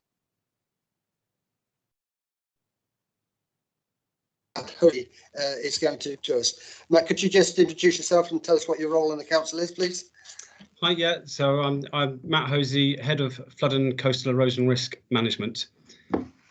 Sound broke for me a second ago from you, but I think I'm back in contact now. Can you hear me okay? Yeah, you're absolutely fine. Yeah, please go ahead and introduce the paper. Thank you. Thank you. Well, I'll start really with going back sort of 3 years or so when we were getting a lot of pressure from the Environment Agency to start partnership working in the Dorset region, recognising the successes that other authorities have had in taking that approach.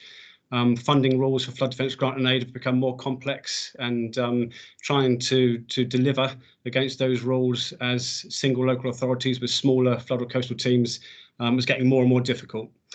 So back in 2018, Borough of Poole at the time recruited to a head of flood and coastal role in an effort to address those concerns and also in an effort to improve the quality of the service.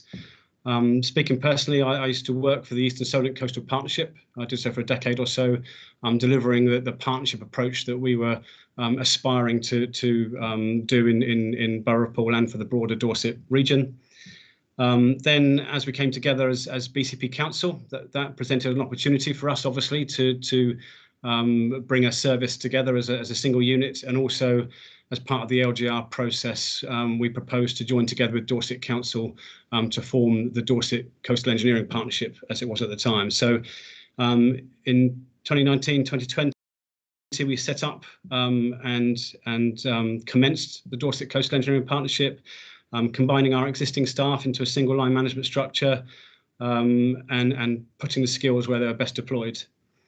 I think more importantly, we started recruiting key staff with specialist skills. It meant we were more attractive in the market for people to come and work for us. We obviously had a lot more interest in the work because it was over a broader region, and then we could sort the job roles really to employ those skills most suitably. It meant we were more able to use our permissive powers to bid for flood defence grant and aid, and that's reflected in the success we've had with a number of large project bids in the last year or so. I think notably the Poole Bay Beach Management Scheme, which was 36 million, and also the Poole Bridge to Hunger Hill Scheme at 12.5 million. Unfortunately, in late 2020, when we were moving to evolve the Dorset Coastal Engineering Partnership into a full shared service, i.e. joining our budgets and moving towards a single employer, we were met, I guess, with resistance and a direction to still work collaboratively, so it's still positive, however, to do so with independent teams. So that's what we are organising ourselves to do at the moment. At the time, we had the shared Dorset and BCP line management structure shown on our smarter structures for that process. So we've had to rapidly change that to recognise the independent BCP team and a format that will deliver well for us as BCP as a council. We had recognised the joint structure, like I say, so we needed to change it for the latest part of smarter structures because that's due for completion. I think in reality, BCP have recruited excellent skilled staff who are keen on the partnership approach. Well recognised in the industry sector now, particularly by our funding partners. We're being requested to help support broader opportunities for other authorities So shoreline management planning for Devon and Cornwall, we're leading on the Christchurch Bay and Harbour strategy for ourselves and for New Forest. We've also obviously got a collaborative agreement with Dorset to continue working on the joint objectives that we were previously. We're also generating significant income. So we were 10 times over our income target last year, and we're able to adapt really and start looking at proposals with an increased income potential, so we can shape our team to suit the structure that we're showing in the cabinet report. So in that light, really, we're recommending that approval be given to the proposed FSERM service structure that's shown in the report in section 5, and also to support us carrying on with our trajectory with a centre of excellence, recognising the staff that we've got and the capabilities we've got for helping other authorities in our broader region. Thank you very much, Mr. Losey. Members. Oh, quick. Who was first there? I think Councillor Allison was first there. My goodness me. Thank you. So I just wanted to kind of understand the story of what's going on here. So in the paper here, it looks like we're employing an additional 6 members of staff. I'm imagining Dorset, who cover quite substantially more miles of coastline, are having to do the same and expanding their staff. So why is it that Dorset Council have chosen to withdraw from the joint partnership in the first place? What's the benefit to either council to not be continuing to work collaboratively on this? Well, I think that's a very good question. Personally speaking, I wouldn't say there are benefits to doing that. I think it came down to a perception of control. But yeah, I wouldn't say there are benefits to working independently. It's a direction that we've been given. But I think the skills that we've got, as BCP, we are very well placed to carry on working collaboratively with a number of other authorities in a similar fashion. So it's really just a different model, but still working collaboratively. But if I'm honest, I think a partnership with a shared service agreement would have been the optimal model. Thank you very much. Who else was there? It was Councillor Hadley. Thank you. Yes. Thank you. I guess yeah, that was interesting to me. I mean, it's our own personal little Brexit. We're working separately and then wanting to collaborate. Kind of feels like they want their bread and eat it, which is not helpful. I was interested in section 5. It talks about the original structure, and section 6 about the proposed structure. I'm not clear. You said that this service was set up some years ago, 2018, I think you said. Whether the structure in section 5 is that structure that's been in place for some time and those roles have all been filled, or was it the planned joint structure which didn't actually come to pass? Yeah, so we officially signed the partnership agreement in April 2019. So I guess it evolved over that time. We were also obviously going through with the BCP sort of joining together, so there was bringing together of staff in the BCP region, but it has grown between then and now. I've recruited staff in place of where we did employ consultancy staff, so we've grown, and that saved us money in reality as part of where our increased income has come from. So it has been a structure that's been in evolution continually, I would say, but that snapshot we see is where we sat sort of 4 or 5 months ago when we entered it into the Smarter Structures process. Thank you, Chair. So the issue for us, I guess, is that 3 of the 4 senior roles supporting you were Dorset posts. So presumably those people have, or generally, if it's green, they've gone to Dorset, and if it's purple, it stayed with us. So that makes quite a significant recruitment issue for us. But I suppose it kind of comes back to separately, we're competing in the same pool for the talent that you previously had access to, and perhaps competing with each other, which it worries me. It's also the fact that there'll be 2 people in every meeting, because we can't represent the whole area. So it does feel like, I really support the work you do. The grants that we've got, I think, is excellent, and it's a real shame that we're in this position. And the worry about Dorset Reading. I'm reminded, and this is not, excuse me if this comes over wrong, but there was something I saw on social media which was talking about, it was a picture of a drain that was full of muck, and saying we've got too many people with degrees and not enough people with drain rods. And there's kind of something about the structure that we have and the seniority, and you know, obviously the posts that are disappearing seem to be the junior assistant posts, and there's some new senior roles coming in, which is great if we're commissioning work and if we're setting up work. But in terms of capacity to deliver, the Dorset structure had quite a lot of project engineers. So again, people are perhaps involved in delivering projects. We've got no project engineers throughout the structure. Perhaps that's just a label, perhaps that's just the way in which we separately define them. But could you give us a bit of information, you know, how much do we think we need to be in delivery and in that area around project management rather than just commissioning other people to do the work? No, indeed. I mean, so some of the it's just around the labelling. So the project engineer in Dorset is the same as a senior engineer in BCP. So it is one of the same roles. In fact, we've just recruited one of the project engineers from Dorset as a senior engineer for our Pool Bridge to Hunger Hill scheme. So yeah, I think in what we've got to recognise is that there are other sort of drainage delivery areas within BCP Council. So when you're talking about being on the ground, clearing gullies and clearing drains, that actually sits within other services. I mean, what our team do is highly specialist in the sense of flood and erosion risk management and understanding the strategic approach to doing that and bidding for funding to get schemes in place. It's also about the contract management once you've got those schemes in, you know, which I guess similarly in the last partnership I worked for as well is heavily reliant on people who are degree qualified. It's a highly complex specialist area, if I'm honest. But we do have technicians and engineers who are on the ground, asset inspectors, doing all the maintenance works, making maintenance recommendations, and procuring the works for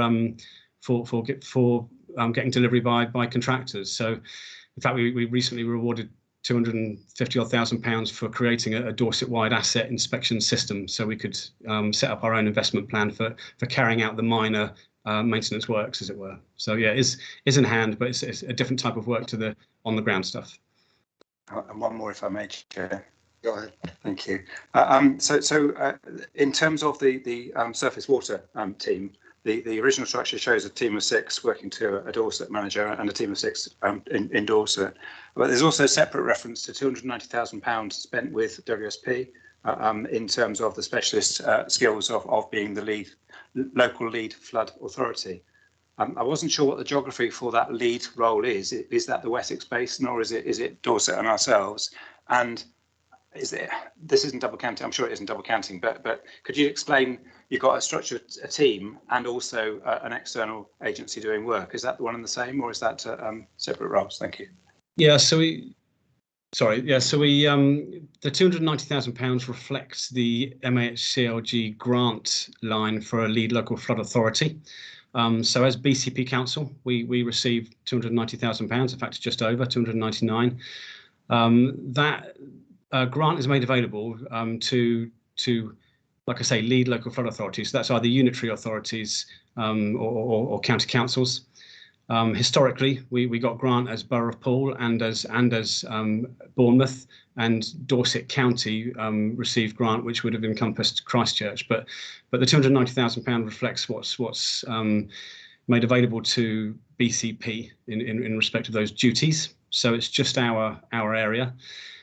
Because we haven't got those staff in place at the moment in the FCM service, we've had to use our engineering framework with WSP and call on the expertise of surface water staff to help us deliver our responsibilities as a lead local flood authority. So what we will do with that structure is as we recruit staff, we'll have less reliance on the consultancy. So we won't be spending the money on the consultancy. Yeah, thank you very much. Councillor O'Neill. Thank you, Chairman. There are a number of questions. In part, I think they may have been answered. As I understand it, BCP employed key skills to create a model that delivers for both BCP and Dorset. And out of that, we're talking about a 10-fold income growth of 40k to 400k. Was that income attributable to that team, or will it be attributable to the revised team, is the first question. The second question is, the account commentary talks about a minimum impact and disguises this by talking about the transfer of the surface water team. If that team is removed, then what is the true movement and the actual rise in salaries that will be experienced by BCP? And if there is a headcount reduction, is there? And are there any costs of restructuring that fall to BCP through this move by Dorset to claim their independence? And the last question is, are we in danger of seeing another competitor that might take future income away from the opportunities that BCP currently enjoys? Okay, I think I've captured those. You'll have to let me know at the end. First of all, the income that you talked about was the BCP budgeted income, and we achieved that over income just in BCP. In a sense of competition for staff, I think we've structured ourselves very well in the sense of the recruitment we've already made. So we are an attractive authority to come and work for. I think we are well positioned when it comes to bidding for grant and aid. So I don't see there being a risk to us on that, because we'll be essentially bidding for our own BCP region, plus doing work where we're requested to outside. So the structure that we're showing is viable just from the BCP projects alone, because there's an awful lot more we could be doing. Essentially, historically, the way we function is under permissive powers. So we could have been bidding for more flood defence grant and aid historically, but we could only do what we were capable of doing with the amount of staff we had. With the increased team, we're able to bid for more funds to do more projects for our communities. So it's a win-win situation, really, because if we increase our income through increasing our capabilities, we also increase our resilience to climate change as well. So that's the model that it's the model that we put in place for the Eastern Solent Coastal Partnership that I used to work for, which was very successful. Trying to remember the other questions now. The funding, what I've set out is an increased size of team, but at no additional cost to BCP. I think we are in line for a good capital programme and increased income. High confidence in that. I think we've done that conservatively. I think it'll probably be more, but at the moment we're just promoting it at no additional cost with the management structure that we've shown. By structuring like that, I would say, and being more capable, then we are more suited to being able to undertake and lead on projects which might otherwise be more viable for competition, as you referred to earlier. I'm not sure if I've covered all your points there. No, the other question I asked was there any divorce costs? The reason I asked that is I sit on the board of the Stour Valley and Pool Partnership, which manages residential and commercial rates. And Dorset indicated they wanted to go it alone, but actually wanted BCP to have some of the divorce costs, to which we gave an emphatic no.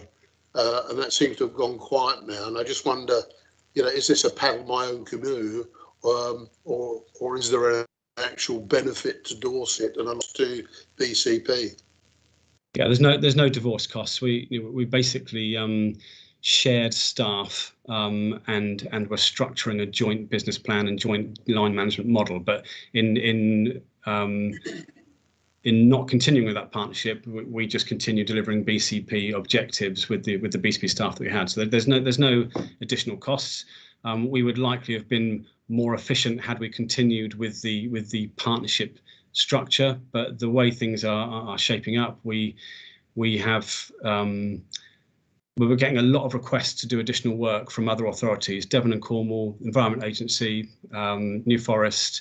We are confidently a team able to deliver that, whereas to be honest, that's not sat in Dorset at the moment. So I think we will just be putting ourselves in a stronger position to do more collaborative work, just as BCP.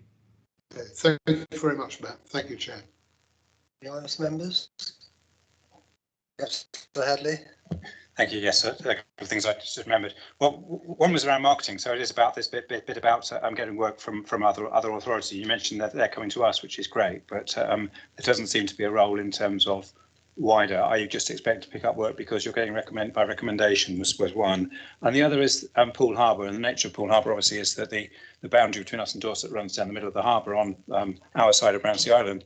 And things like the training bank, which keeps the main channel open, is in Purbeck.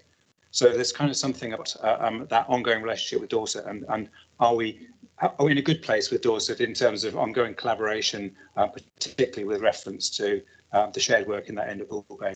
Yeah, absolutely. I don't even mean it to sound negatively. That we are continuing to work in collaboration. That the staff are all very bought into partnership working. So all the staff from both authorities are very keen to continue working together as we were. So we've basically adapted our business plan to show where we are agreeing collaborative objectives, so that Dorset can request that we undertake objectives for them where the skills sit properly under that collaboration agreement, and vice versa. We can do the same with Dorset Council as well. So yeah, I don't see there being a risk to decision making appropriately for Poole Harbour. Thank you, Matt. Julie McLaughlin, are you wanting to come in, or is that an old hand? Yes, please, Chair, if I may. Yes, please come in. Thank you. It was just to reassure members that what Matt said is exactly right. I think it's a change of style from Dorset Council rather than a lack of collaboration for the future. I just wanted to re-stress that, and I also wanted to re-stress the fact that the reason why we're coming to Cabinet is because of the smarter structures ourselves, and that it's deemed that we need to, because of the importance of the future structures for this area as well as right across BCP, that it's it's a line in the sand there, and there's a real need for us to formalise the position currently. It will change over time, and the last point I wanted to make was that the Environment Agency are really positive about the approach, irrespective of this little hiccup with our partnership arrangement. We will have a collaboration agreement in place very soon, and it will take two to do that. But what I would want to stress is that the approval is to a structure that actually doesn't have all those posts filled immediately after Cabinet, and we will only fill those posts if the economic position in terms of the charge and the recharge is possible, and we do that through the funding arrangement. So this is capital based largely, not entirely, but largely capital based. So we won't commit to employing new people unless there's a fund for them to do so through the bidding success. And Matt hasn't said how successful we've been. He very rarely does. But actually, we've been incredibly successful since LGR, and because of LGR, in actually attracting future funds for this. And for the area as a whole, including the adjoining areas, I think there's a real benefit in terms of strategic positioning for funding into the future, and the Environment Agency are very positive about that. So this is a minor element which has limited risk in terms of the BCP position. It's unfortunate that we've had to adjust things as a result of our partnerships, but actually for the future, I really hold some really good stock in this, and it's a successful part of our business. Thank you, Julian. Members, I don't think we have any more hands up. No. Okay, well, I think we're drawing this one to a close. I'd like to thank you, Matt, for your very comprehensive answers. And we don't have any recommendations, I think, for Cabinet on this. So de facto, we'll leave it. I think some of the points have been made are quite interesting. Like the idea of the marketing issue is one that I wonder if how hard maybe you're too successful. You don't want to market too hard, otherwise you'll need another team. But you never know. Anyway, thank you, Matt. Thank you. Right, members,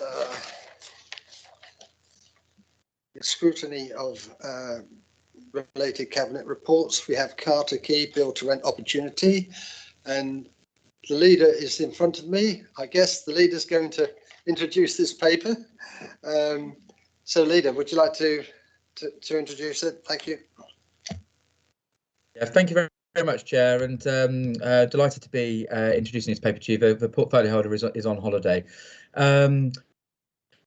Really excited because this is our first material regeneration intervention as part of the pool rejuvenation aspect of a big plan.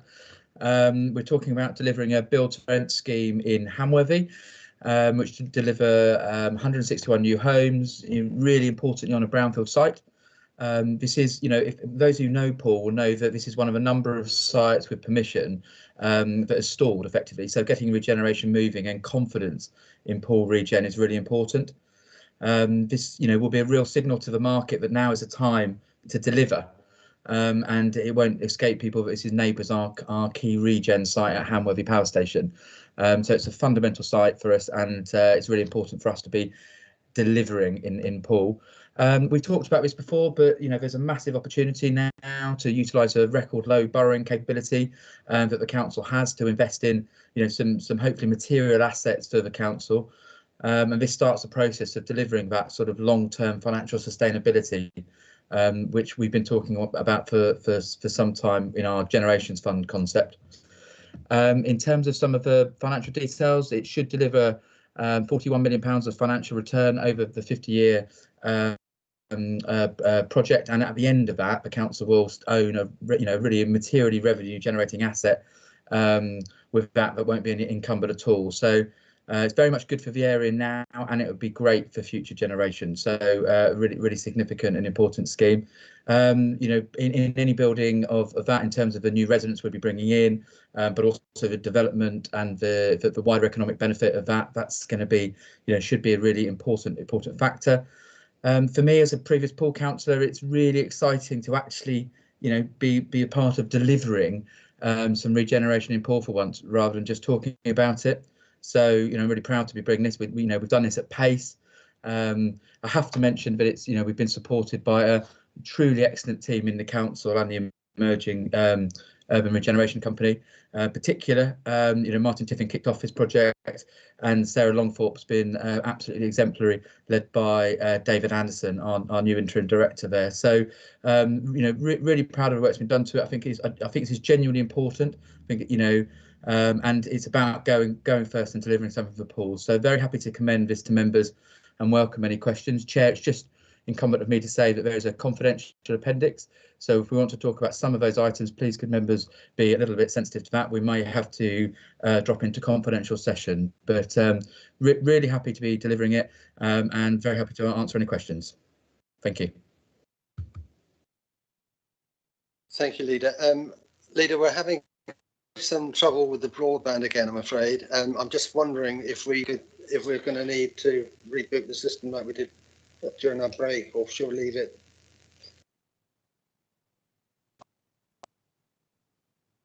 Okay. Okay. All right. We're going to try and carry on, Leader, but I might have to come in now and again. I think you've got the managing director of the new URC with you this evening. She's not here? No. Okay. We've got council-led projects. So this is we've got David Anderson, who is our director, and I believe we've also got Sarah Longthorpe, who has been instrumental in a lot of the work that's gone into this paper as well. So that's our team this evening. Okay. Thank you. Good evening, David. Good evening, Sarah. Members, I'll open it up for debate. Thank you. Councillor Andrews. Thank you, Mr. Chairman. I've got some questions, comments, or whatever. The leader could answer them, or perhaps Longthorne could. The first point or question is, and this is in the public, and I won't be saying anything which is below the line. The planning consent upon which this whole thing turns lapses a couple of months after the full council meeting where this thing has to go to. The person we're buying it from put in only last week several applications to the planning department for relief from several preconditions whereby unless those conditions are fulfilled, nobody can start the development, and therefore nobody foundations, a small bit of the foundations, to actually make this a live consent. So there is a possibility that the consent will fall, and okay, purchase it by that date, but we would have wasted a lot of money. That's the first question, planning consent. The second point is obviously on the 5th of January this year, we adopted a new parking standards, and this site falls within Zone 1 or Zone A, whereby, despite the fact that there's 168 car spaces in the scheme, none actually have to be provided nowadays if it was a fresh application. Another point is about sustainability. You know, obviously I just alluded to the fact about perhaps we could reduce the number of cars, but in the report on page 8, when it talks about sustainability, there's no mention about that the scheme green credentials. I've read the documents on the planning website, and there is confirmation that there will be solar panels on the roof. That would have been good if we'd been told about that. But equally, if you read the report, it says that all the heating is going to be gas-fired heating. Well, the government has actually said, the Conservative government actually said by 2025, that's, you know, under 4 years' time, that sort of heating, fossil fuel heating, is going to be banned. And this is not going to be ready for 2 or 3 years. So, you know, I would like to think that we could improve upon the heating system. And therefore, I am confused that Appendix C with the report, which talks about the fact that there's a positive result reference to climate change check on this, hasn't been addressed.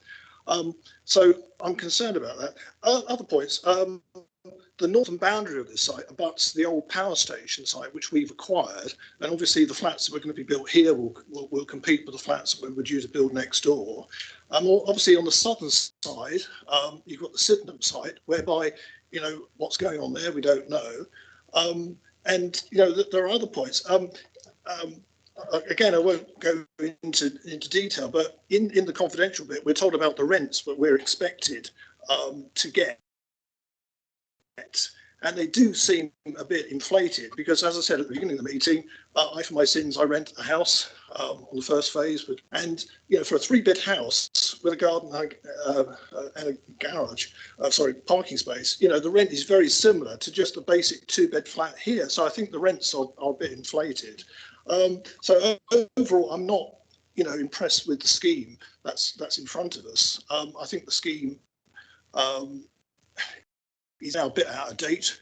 We could do better with the scheme. I'm against buying the site, but I don't think the scheme that we're going to be given, because we're destined to sort of buy the completed thing, is the thing that we should be doing. So, you know, there are some questions, there are some comments there, but, you know, perhaps Sarah Longthorne can comment, Leader. Thank you. Thank you, Leader. I mean, there's 7 points there. Did you come back first, Leader, or hand it on to David or Sarah? Very much like to go first, Chair, and then I'm sure my more esteemed colleagues will come in afterwards. So I think Councillor Andrews makes a really valid point, and anybody who knows Paul well will have heard that before. He's right, the planning is lapsing, you know, potentially. So that's one of the reasons why Paul has got littered with sites with planning permission that don't get built. So there's a real need for people who are serious about regenerating, Paul, to go first, to get some things built and get some things built of quality. So that very much is I believe one reason to do it.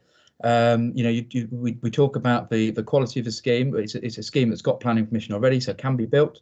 But what we do by becoming in control of a scheme, but you know, by effectively purchasing it, is take real control over that, and that's evidenced by the URC did a design review, and those changes have been taken on board, and we have, you know, material improvements to the scheme, how it fits into the public realm, a variety of other aspects as well. So by us, you know, we need to, you know, people need to go and develop. You know, we're doing that. We're going first, and by taking that lead, we're in control of the quality of the development in large parts, respecting it's already been given planning permission.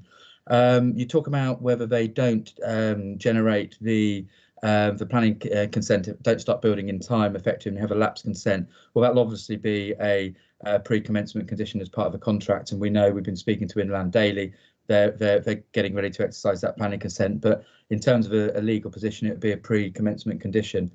You know, the parking spaces, and please correct me if I'm wrong, but you know they are as per the planning consent set, so that's what will be delivered. Yeah, I think you said, you know, 3 years or something. The point is this should be a 2-year from build, so they expect to be on site in spring next year, so 2 years from that point, not 3 years. You also talk about our neighbouring site, and I think it's interesting way of actually looking at it really. I think the word you used there, Marcus, was compete. This scheme will compete with our site. Well, I very much see it differently to that, and this is about enhancing the area. At the moment, you've got, you know, those between those 3 sites you mentioned between the bridges are effectively, you know, brownfield wasteland. What we need to do is be much more ambitious around Poole, about what we can actually bring forward there. If you then sit and look at the works we're looking at doing in and around Poole Quay and the improvements that we're making there, both commercially and also what we're looking to bring forward in the future there, will massively enhance in terms of, you know, across by that development. So it's about delivering development in Poole and achieving equality rather than competing against the scheme. So you know, and ultimately there's lots of reasons not to do something, but do you want development or not? You know, you know, are the Liberal Democrats, you know, Unity Alliance happy to say that we don't want, you know, development in there, or do you want to actually go and get something done? And that's very much what we're doing. Marcus, sorry, Councillor Andrews, you also talk about the your perspective on the rental values. Well, you know, this has been a valuation report submitted by a professional, and also if you read the report thoroughly, which I know you have done, you'll see, you know, there's a number of significantly prudent aspects in terms of what we put into that report. So the model is sound. It's a very strong one. The case for developing it is great. The case for the long-term benefit to Poole and also the wider BCP council taxpayer is great, and it's something we'll be proud to deliver. Thank you, Chair. Thank you. Any other members? Councillor O'Neill. Thank you, Chair. Yeah, a number of questions. The paper refers to homes, but this is flats. It then goes on to say that there's anecdotal evidence of people moving from cities to coast and country, which is absolutely true. But there's also anecdotal evidence that they're seeking home working space and outside space. How will this project deliver on that? The reason I ask that question is that if it doesn't provide necessary requirements, it could affect rentals. The second question is the rental assessment itself. What was the basis of that assessment, and what consideration was given to pre-COVID, current market and anticipated outturns? Next question is, having just experienced the pain of new build myself, what risk analysis has been done on rising price of materials, delays in material acquisition, labour shortage, and significant rise in the cost of available labour, and how that affects them? And the last one is really, I don't know whether this is going to be on or offline, is if I note some 38.9% of the apartments are one bed. However, if I take total units divided into the business plan of X, the cost per average build looks rather high. Is there an over-assessment? Thank you. Nida, is that one for you? Or? Yeah, well, look, I'll start if I may, but there's going to be some detail there that Dave Anderson would want to come in on. And I apologise, I didn't actually hear the last question, so I might come back to that. Thank you very much, Councillor O'Neill. You know, flats are homes, you know, to start off with. So these are homes. One of the key, you're right in terms of saying we're seeing we need more family homes, you know, aren't we, in homes of space, effectively. One thing we are seeing across the country is that when you do elements of urban densification and about walkability, you're seeing, you know, more senior people who are in these types of family homes actually move into often into, you know, sort of a flat environment. So then by developing these homes, you free up the for what we construe family homes that we're talking about. Sarah will want to be able to comment on, the rental assessment, better than I. My answer is the same as it is to Councillor Andrews. You'll see throughout the paper there's an element of real prudence in terms of, how we built our model up. One really important point to make, Councillor O'Neill, is that the risk here is entirely with the constructor, developer, in terms of any risk in terms of the movement, inflation. Effectively, construction risk is all with them. So we're buying for a fixed price. So effectively, anything from that point is their risk. I apologise, Tony, I didn't hear my internet broke out, or the councils did, for the last question. So first of all, should we see if Dave or Sarah got that, and then I'll come back in if I can. Okay. Thank you, Leader. I'll come in if I may. Councillor O'Neill, do you want to just? Yeah, shall I state the last question again? Yeah, if you wouldn't mind repeating the last question. I noted the absolute project cost and the cost of construction. I also noted that circa 4% of the units were one-bedroom apartments. However, if you divide the 161 into the project cost or the construction cost, the average price per unit would appear rather high. How was that actually made, and what basis or criteria was arrived? Do you want to hand that on, Leader? I would, Chair, and if you excuse me, I'm just going to move into a different room because for some reason that's really breaking up on me. So I'll let Dave answer that, and then I'll join you very shortly. I think Mr. Anderson has his hand up. Thank you. Mr. Anderson. Okay, thank you, Chair. There does appear to be a problem more generally with the sound quality breaking up. So I hope you can hear this loud and clear. Good evening, everyone. And thank you for the opportunity to come along. If I can pick up Councillor O'Neill's points and then go back to address some of Councillor Andrews' points as well, to let you know where we are in relation to some of those questions that have been raised.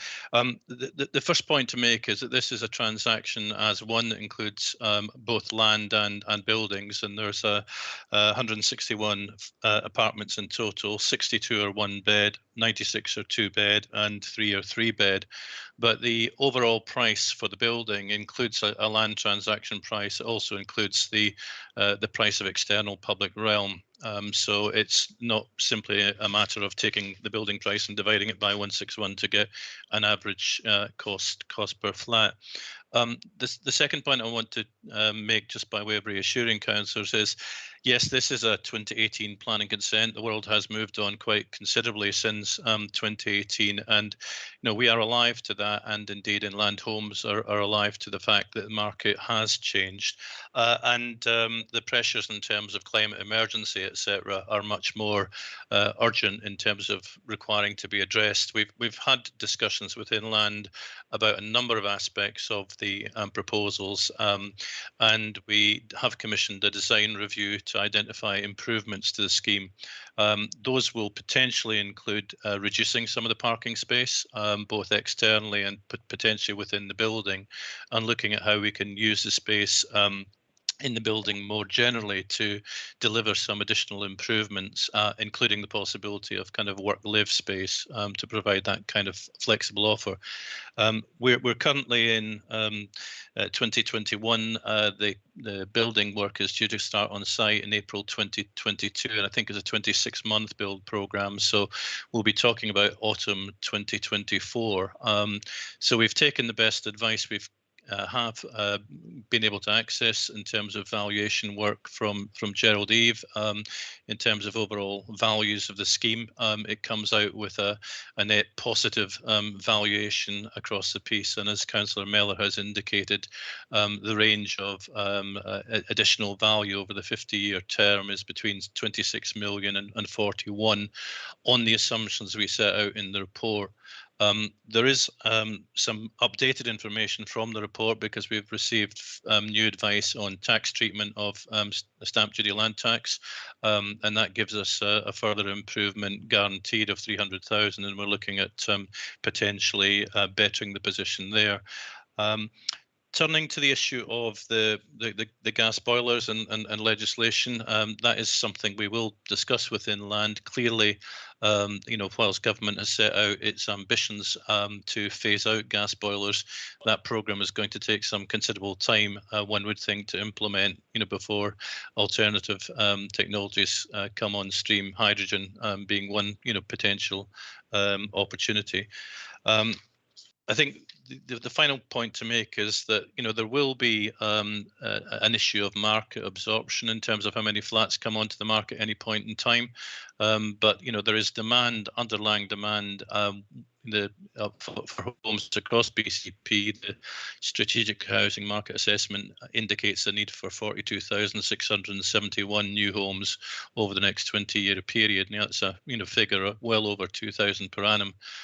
So in the context of growth in BCP, 161 new apartments is relatively modest, and we're confident in the projections. And I'll maybe invite Sarah just to add any points.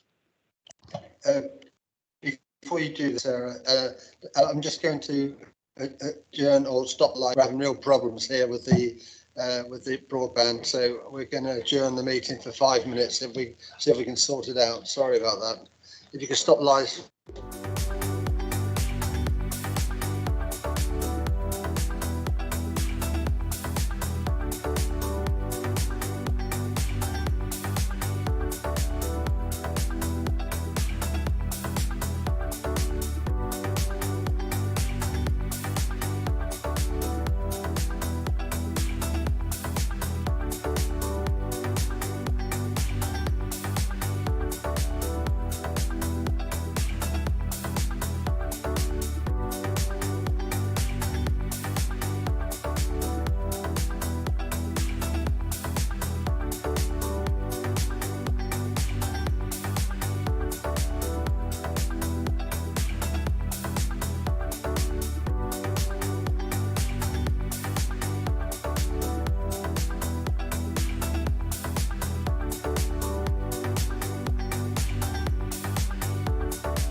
Thank you. We're back on live stream. I think Sarah Longthorpe was going to come in on just to finish off from David on that point. Thank you, Chair. Yeah, just picking up on a couple of points on Councillor O'Neill's queries.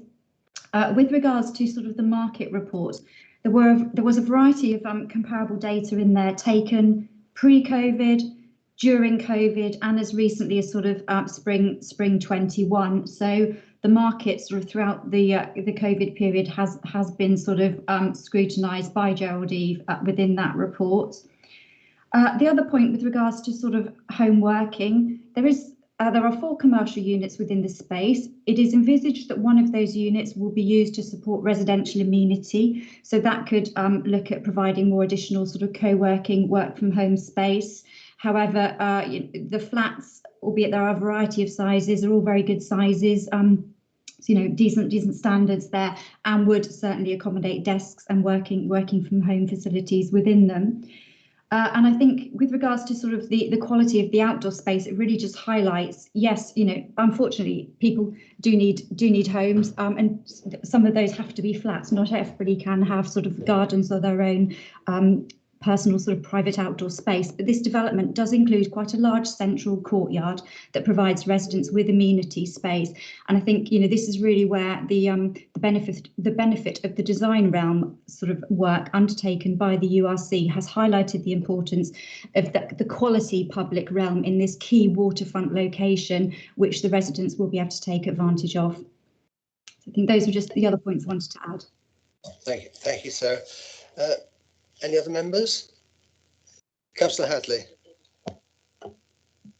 Thank you, Chair. One thing that's completely absent from this development is social affordable housing.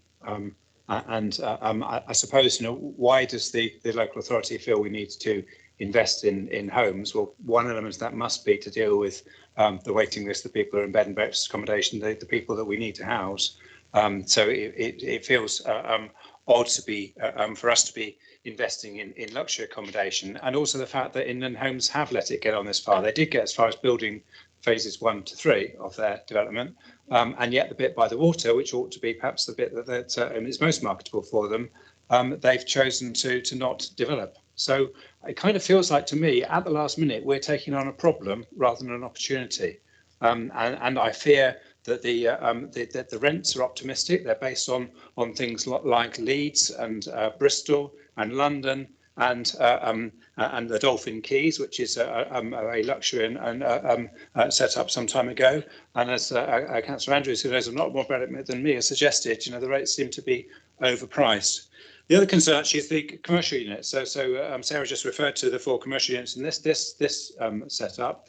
As I understand, the commercial units in the phases that have already been built are not occupied. One of them was a marketing suite for Inland Homes, but they've been boarded up and not really put up on the market. So there's kind of something about where's the community element of this? So there may be a resident's private garden and a private gym and a private working space, but what about building the community in Lower Hamworthy, which actually is a wider area that has a lack of community rooms and facilities, and indeed, are we creating an area of shopping? So I think that some of the rates at which we think these are going to get filled up are heroic, because if I think about things like Harbour Reach, the Harbour Sales has been empty for some time because of quality problems, but also some of the other flat developments in the town centre, including the Platinum Skies, the early retirement flats. They're hardly let. And there's something about is the demand really there in pool for these flats? If Inland Homes don't think they can buy it, are we actually going to be optimistically occupying them all within a year to get the rents that are the basis on which we think we're going to make the money? So I think there's some serious issues, serious concerns about the viability of this, not least because if it was viable, Inland Homes would have got on and built it themselves. Thank you. Yeah, Leader. Thank you very much, Bert. Last point first. it's not unusual at all for a developer to want to, somebody to have forward funded, one of these schemes effectively, and not to just build speculatively. We've now got some of the best and the brightest, regeneration talent in the land, advising us. Dave's background is exceptional. So is Gail Hughes at the URC, and the work we've been doing internally has been absolutely fantastic. So if you don't mind, Councillor Hadley, I'll take my commercial lead from that talent rather than your opinion. On to your opinion, I think it's fascinating actually. You've got a Poole Town councillor who speaks so directly against regenerating in Poole, and I think that's a really clear political divide, because as leader of this administration, this Conservative administration, I'm really happy to say we are adamant, we are determined that we will be delivering regeneration in Poole. It has been under-delivered for many years, and we are not going to let that happen on our watch. This is a first testament to that. So hopefully that's now going into some of more of your questions before my colleagues come in. There's if you've read the report, which I presume you have, there's a £40 million projected profit through the life of this. There's significant headroom there. There's also effectively, and I keep reiterating the same point, but all through the document is you'll see evidence of us using more prudent indicators in terms of our financial modelling than we're suggested to by the valuation. So there's absolutely no way this is toppy in terms of the budgeting. In terms of your point around social housing, well, there's two things I'd like to say to that. One's a really crazy concept that I've just been learning about. It's called supply and demand economics. If you build more things, ultimately that's a way of actually having the price, which means more people, more is affordable. So I'm absolutely again adamant that by building this scheme, we are supporting affordability in our town centres, and also because we're going to be owning this scheme, then we have the opportunity to do what we want, with it going forward. So if we did take the choice at any point during this process to subsidise key worker rents or affordable housing, we absolutely could do. So again, we're committed. We're making a statement. We're doing something, and we're affecting the market in that regard. You talk about the commercial units, and you talk about them negatively. They're not used, effectively. But I think one of the key things we're doing, and also the feedback from the Urban Regeneration Company, is around place shaping. It's around how you build a place. And if an individual development doesn't stack up, well, then it's a number of developments, a number of the softer, smaller parts of development that will stack up. So that's why we're adamant in a scheme we're bringing forward. We're going to bring forward that commercial space as we develop the place in and around this site and our main regeneration site adjacent to it. So won't be surprised, Councillor Hadley, to hear me quite strongly disagree with you, but it's something I'm very happy to do on the record. Thank you. I believe Councillor Bartlett, Dave Anderson has his hand up. Thank you. Dave Anderson, go ahead, please. Thank you. I'd just like to make a number of points concerning the investment. I mean, the reasons that we're recommending this to Cabinet and to Council are twofold. One, because there is a return on investment, quite clearly. The return levels change depending upon whether we go with a more prudent investor, say, of 3% interest rate, or the current PWLB 2.05%, but it ranges from 26 to 41 million in that scenario. There's potential there to even better that, but we think we're being prudent about that range. The second point I think that's really important for councillors to understand here concerns critical mass. I worked for a good number of years in Edinburgh, and in the early years, those of you who know the city, the harbour of Leith was almost a no-go area. It's now become completely revitalised. Some of the initial housing there did go through some challenges, but you've got to take a long-term view and take bold decisions around this kind of regeneration. And once critical mass starts to establish, my experience in several parts of the UK is that investment follows that kind of initial lead. And I think the council, in stepping into this role and in acting as a catalyst, both for Carter's Quay, but also for the adjacent Halls Bay site, can play that leadership role. And I think it's important that we do so. With regard to the requisite due diligence, we have sought professional third-party expert advice through Gerald Eve. There will always be debates amongst the priesthood, if I can refer to them that way, amongst valuers, because ultimately there's a degree of subjectivity when it comes to valuation matters. But I point again to the fundamentals. We've got a strategic marketing housing assessment suggesting over 42,000 new homes will be required over the next 2 decades. There's lots of anecdotal evidence of a flight out of London and larger cities to seaside locations to more rural locations, and there is no doubt that Poole is kind of on trend, as it were, in terms of that kind of direction of travel. So I'm confident that this can succeed. Nothing is risk-free when it comes to regeneration and investment, but someone needs to step into the void and be willing to take a necessary level of risk if you're going to unlock regeneration. I've worked in half a dozen different parts of the UK, and that's been consistently my experience. Thank you. Councillor Rigby. Sorry, I didn't see your hand up. Thank you. I just wanted to respond to the leader. I don't mind you disagreeing with me, but I do object to you being quite so insulting. It's really not necessary. We're here to scrutinise. I did say I'm not an expert. I don't profess to be an expert in redevelopment, but we are dealing with public money, and I think the questions are valid. So I'd be grateful if you would perhaps be civil. Thank you very much. Thank you. Councillor Allison, please. No? Oh, Councillor Rigby, I beg your pardon. No problem, thank you. I was actually going to come along similar lines to what Councillor Hadley's done. I'm not actually too against this development. I do appreciate what's just been said there about there being some inherent risk in any investment which we would take on. But I do see this as being really quite risky in that the current developer does want to sell it on and there is an opportunity for his to buy it. With that, I think if we are going to take on some risk, we should also take on some sort of benefit, which is why I would want to talk about the social housing side of things. I have worked on developments in other places around the country in my day job where things like this have come up, and I'll use around Wembley as an example, where buy-to-rent flats have been built and say 3 or 4 blocks will be built and then one will be built, which is a social housing one, which is almost carried by those. And with you saying before, Leader, that there'll be a 40 million in the lifetime of this, that could actually put in place to carry social housing.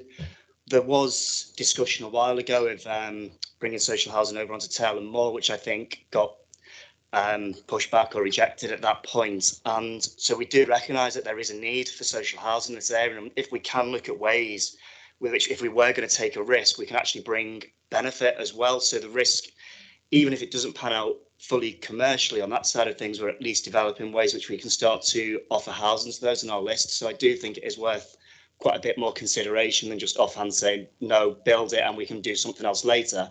The sooner we can do it, the better, in my opinion. Thank you. Thank you. Leader, did you want to come back on that? Yes, please, I'd like to. Thank you. Councillor Rigby, thank you for the question and the way it was put, which I thought was perfectly reasonable. I've said this historically, actually, when we were talking when I was a member of the Overview and Scrutiny Committee, talking about our investment strategy, when we're talking about a triple bottom line, effectively. Ultimately, and this is one of the main reasons why we put forward our Generations Fund in our budget reset paper June, just over a year ago, is because if we can make investments in solid assets, and if there's one asset class that most councillors, most people will understand, it's bricks and mortar. If we can make solid investments in a safe asset class that make profit effectively, and if you look at the scheme, it makes £40 million profit in the life of it, and then we'll still own an asset that we're generating value for this, for future generations when I'm long gone. that is what would enable us to underpin our medium-term financial plan, underpin the extra, £13.5 million we put into adult social care last year, underpin the £10 million we put into children's last year, underpin the £1 million we put into the children's, the families fund, the COVID catch-up fund. So the right thing for this authority to do, in my opinion, is to invest, utilise a massive opportunity with the cheapest debt ever to massively invest it, whilst also delivering regeneration in something that's massively needed. In anybody who knows Paul will know how much it needs and deserves regeneration. So I think your question is absolutely valid. I agree with the spirit of it in terms of saying, well, what actually are we going to get as a benefit for the population? The profit is, where's that money going to go? It's not going to be spent on anything other than underpinning our council services. I want to do what you're talking about doing. This is a way of doing it. By creating the money, we create our control over that.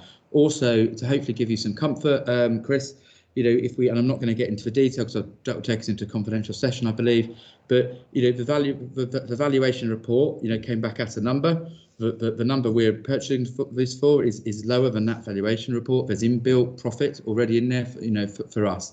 So on top of the fact that's there, on top of the fact that we know the investment we'll be bringing forward in Paul, that's a good place to be, for somebody who wants to invest in an area. I believe we're actually really quite strongly, in a de-risk position here. So yeah, perfectly appreciate your question. It was set in a much nicer way than the previous question, and but I think we're trying to drive to the same point here. Thank you, Leader. Councillor Slade. Thank you. I've got a few questions about the general sort of financial arrangements. I'm not going to go into the numbers because I don't want to take this below the line, but I've got a bit of a concern that the valuation that we've been given is only a draft, and it was dated in May. We're now, 4 months later. I'm a bit confused. If we've managed to do a design review in a couple of weeks, have we not managed to get a formal valuation that we can rely on? I can't imagine any bank is going to lend on the basis of a draft valuation. So I'm just wondering whether we've now got the actual valuation. I'm really encouraged to hear that you are willing to consider affordable and social rents. However, the whole of the profitability, to use your term, of this project, the viability of this project, is predicated on the current rentals, which are not affordable or social rents, and probably not even actually going to deliver the occupancy levels that you suggest. So if you then say, well, actually, let's go and put them in social rent, which is what some of us would be more happy with, all of the numbers fall down. So I don't see how we should go ahead with something based on either we're going for market rent and you're going to deliver 40 million of profit over 50 years, which, actually is less than £1 million a year. It doesn't turn any profit for the first 26 years, I believe. So it's all in the back end. Doesn't help. Well, it does if you go on the more prudent number of the two ranges, as far as I understand, Dave. But I'm happy for you to come back on that in a sec. But if you base the numbers on the rent you've suggested, you exclude affordable and social. If you do affordable and social, some of us might be a little more comfortable, but the numbers will be different. I don't see how you can have it both ways. You've got to have one or the other. We need two sets of numbers to be able to assess it. I'm really sorry, and you might take this wrong way, but I think the occupancy level and void rates are laughable. To suggest that when all of the commercial sites on that on phases 1 to 3 are empty, that after a couple of years we're going to get 85 to 100% commercial occupancy. We haven't got 85 to 100% commercial occupancy on any high street or any neighbourhood centre in the whole of BCP, probably anywhere in the country. That isn't realistic in the current market. Occupancy, sorry, I'm going to finish my point. The occupancy level of the flats, again, is incredibly high, and Andy's right. I did the census on some of those flats, and some of them are 60, 70% empty. So I just don't see how the expectation of 97% after 3 years is realistic. And I then got a question about the Sydenham site. Some of these properties are going to overlook a builder's yard. That surely is going to affect it. Or do we know what's going to happen with that site? The next point I've got is I don't understand how if the planning permission runs out in November, that there's no intention to start on site till April 2022. How are you going to overcome that? I mean, who's guaranteeing that this planning permission is going to be extended? Because I thought that you had to start on site within 3 years. Yeah, you can laugh, that's fine. It's a simple question that I'm sure members of the public would ask, so I'm asking it. And I'll have the answer. I'm sure you can. My final question is, we declared a climate and ecological emergency in 2019. All bar one councillors signed up for that. It feels really uncomfortable to me that this is the first project you're taking ownership of. It's sad to see nothing happening on the site we actually bought a year ago, but you're taking this one as the one you want to run with, and yet there's no evidence of the climate and ecological emergency that we all signed up to. So why are we not actually, for inland homes or any other developer to build something because it met the criteria when it was passed is fine, but for the council to not actually update the standards does not feel in the spirit of what we all signed up to do. And I don't know how we can expect our residents and our developers, we're not going to up the game ourselves. Thank you, Leader. Did you want to kick off? Yes, yes, Chair. Not literally, obviously. Yeah, okay. So you're right. Let me go through the planning point first. You shouldn't be expected to do this. So effectively, in most development, you have to satisfy the commencement conditions, which doesn't mean you have to materially start on site. Effectively, you just have to satisfy the commencement conditions. So, and as I've said previously, the fact that they will be satisfying those commencement conditions, it will be a part of our contract with them. There's a myriad of reasons why somebody would then start material development later. It's often about where their teams are based in the country, with their recruitment of people, in and around localities and all of that. But I wouldn't expect you to have the knowledge to answer that. What we do, where to go next? Let's do the financial piece there. So you're saying the numbers change if you change the value of the rents. Well, no, that is correct. But what you're in control of it, aren't you? So effectively, if you decide not to take the profit, you decide to invest that profit in social rent. Effectively, effectively by charging less rent, that profit is then spent effectively on delivering a benefit, or you charge the rent and then you can go and invest that money in somewhere else. So again, it's a financial complexity that I'm surprised actually is lost. Can I just come back on that point, because otherwise it'll get lost? Is you've presented a paper with one option, so you can't. There is a loss to the council taxpayer of 2022, 2023, 2024, 2025. There's a loss. So you might make that decision, and that's absolutely fine. But then you're not being year after year after that. Actually, that there's a bigger and bigger and bigger black hole, and this black hole is getting bigger and bigger the more risks they're taking. May I respond, Chair? Yes, please go. Thank you very much. Just another sort of a point there. You call that a loss is actually an investment, effectively an investment in the project over the period of the project, and actually the report clearly states that after 4 years the project should break even and be in profit. And Dave Anderson alluded to it earlier on, but we'd actually expect to hit better rates than that. And again, that's why the paper's been done in a really prudent manner. We've been able to fund money in the last couple of weeks. Effectively, it's significantly below the lowest rate in that point, so we would expect to going forward. So currently on the lowest rate there, it breaks even in 4 years, and we'd expect it to break even much quicker than that, because that's effectively just the interest cost while the site is being built. So honestly, I'm trying to find a way of putting things forward more simply. But if something makes money, you either have the money or you decide not to make the money and give a benefit another way. Look, I can't be more blunt than that.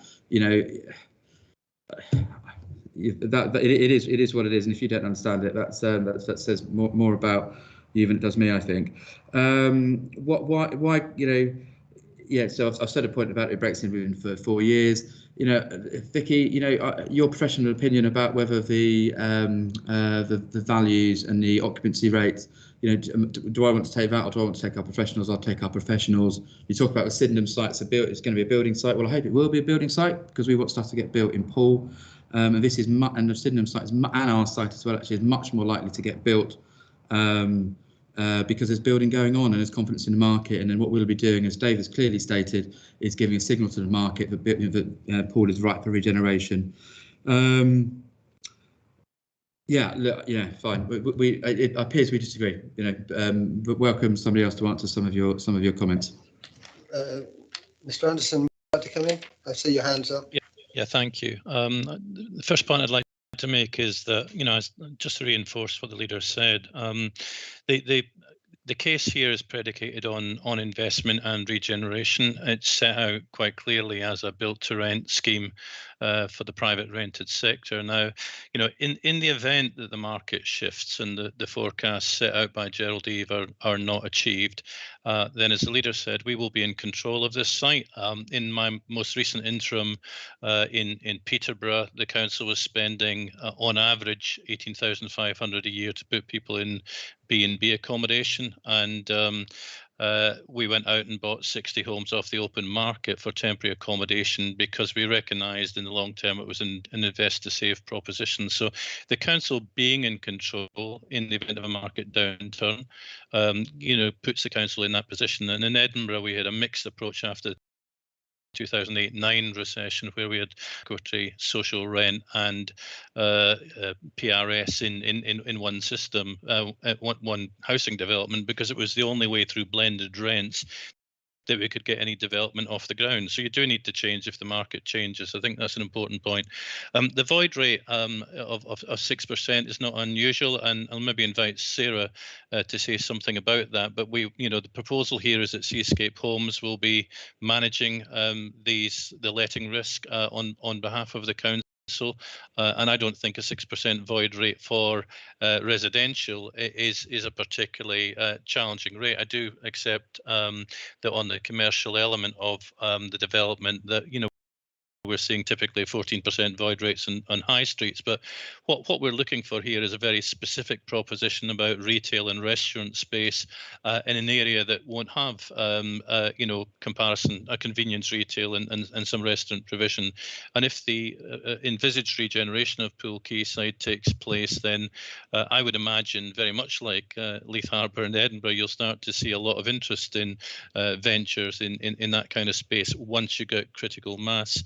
The climate emergency point, I think, is a well-made point, but we are talking about a development conceived well in advance of the 2018 planning approval, and the world has changed. And what I said earlier is we're having a very active dialogue with Inland about ways in which we can mitigate risks and encourage more active travel around there, walking, cycling, improve the public realm and public amenity, and the relationship with the quayside, because of the importance of the area between the bridges as an area of public recreation and relaxation. So, that dialogue will continue with Inland Homes. They're keen themselves to see this concluded and have, a very direct interest in expediting and clearing the planning conditions, by November, and I'm confident they'll do that.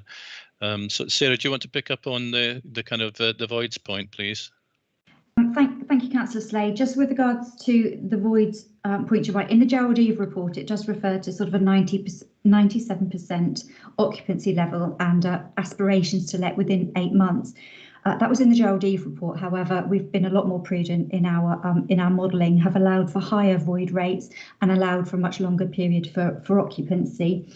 I think Councillor Hadley earlier, referred to some examples from Leeds, Bristol, etc. Yes, there's sort of local and national comparables within that report, but the council also has its own very good market operational data from the schemes it operates in Bournemouth, most recently at Treetops in St Stephen's Road, and that's 46 flats, and they were fully let within 8 weeks, actually during COVID, sort of, during that lockdown period, which was quite a challenge, as you would appreciate, to sort of manage viewings and get those people in to look around and look at the offer and sign up. So I think we have been more prudent in our void levels, and I think we have got some operational data, as well as the Gerald Eve report that will complement that and provide us with a bit more of a Bournemouth-centric, Bournemouth Christchurch Port-centric position. With regards to your comment about why is the report sort of still in draft, you will appreciate, yes, it was commissioned back in April, finalised sort of mid-May when we received the draft. Standard that you to and fro for a couple of weeks, quite rightly challenged the assumptions within that report, the valuation methods, the comparables, to make sure we really understand and are comfortable, with that data that we're then going to be presenting to officers. And then it's only in draft because there's a couple of typos and one where they've added up some rents, it's added up incorrectly. That's been fed back to the valuer, who unfortunately has been on leave for a couple of weeks. But the final version will be back with me this week. So certainly we will have that finalised, and it literally just is in draft because of a couple of typos and one sort of calculation error. Thank you. Councillor Andrews, please. Thank you, Mr. Chairman. The leader said I'm a Liberal Democrat, which is true, and I'm against development, which is not true. I'm also actually a chartered surveyor. I've been practising locally for far too long. I should be retiring, really, shouldn't I? Become a full-time councillor. But actually, 40 odd years ago, I valued the Pilkington Tiles factory, which is on this site. So, I've been tracking this one for some time. The thing is interesting me that in the instructions given to Gerald Eve, they were told to accept 100% the 2018 scheme, and they have. And that's the valuation you've got. They haven't done what I would have done, and which I do, is actually challenge the scheme. I would actually have reported that this is not the scheme that should be built here. The parking standards now allow us to do away with a large chunk of the construction costs. And the rents here are based on the assumption that everybody will want a car space. Well, people are doing away with cars, we know that. And also, it's got other things which I'm not happy with. We talk about the gas being done away with, and the green credentials and the climate controls, everything like that. Now, I am actually unhappy with the scheme, but I'm actually happy that we should buy the site. We could do far better. We should be setting an example, not just getting this finished before the 2025 deadline with all gas boilers. In the scheme here, it's going to be a gym. There is actually a design to be a convenience store. There's nowhere around there. There's a small little convenience store on the main Blandford Road, but there needs to be better facilities here. It's an inward-looking scheme. It's going to be locked up. Only the people living in the block of flats will be allowed down to the waterfront when you read the report. It's not a good scheme. So I'm actually going to propose the recommendation, but with some amendments, one fundamental amendment, that we just buy the land. So I've got something drafted out already. I'll put it into the chat bar. So I propose, and hopefully I will get a seconder, that we buy the land, full stop.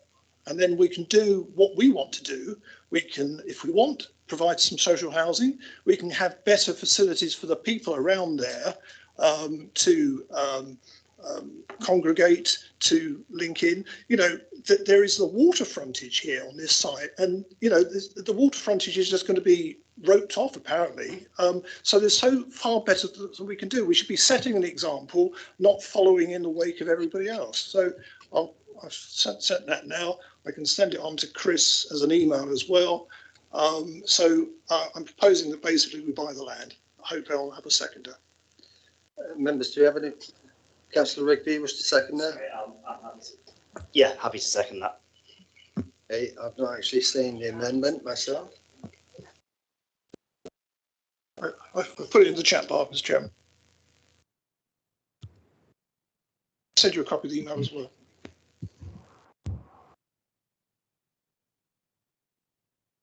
Basically, we buy the land. Thank you. Mr. Anderson, would you like to come back, please?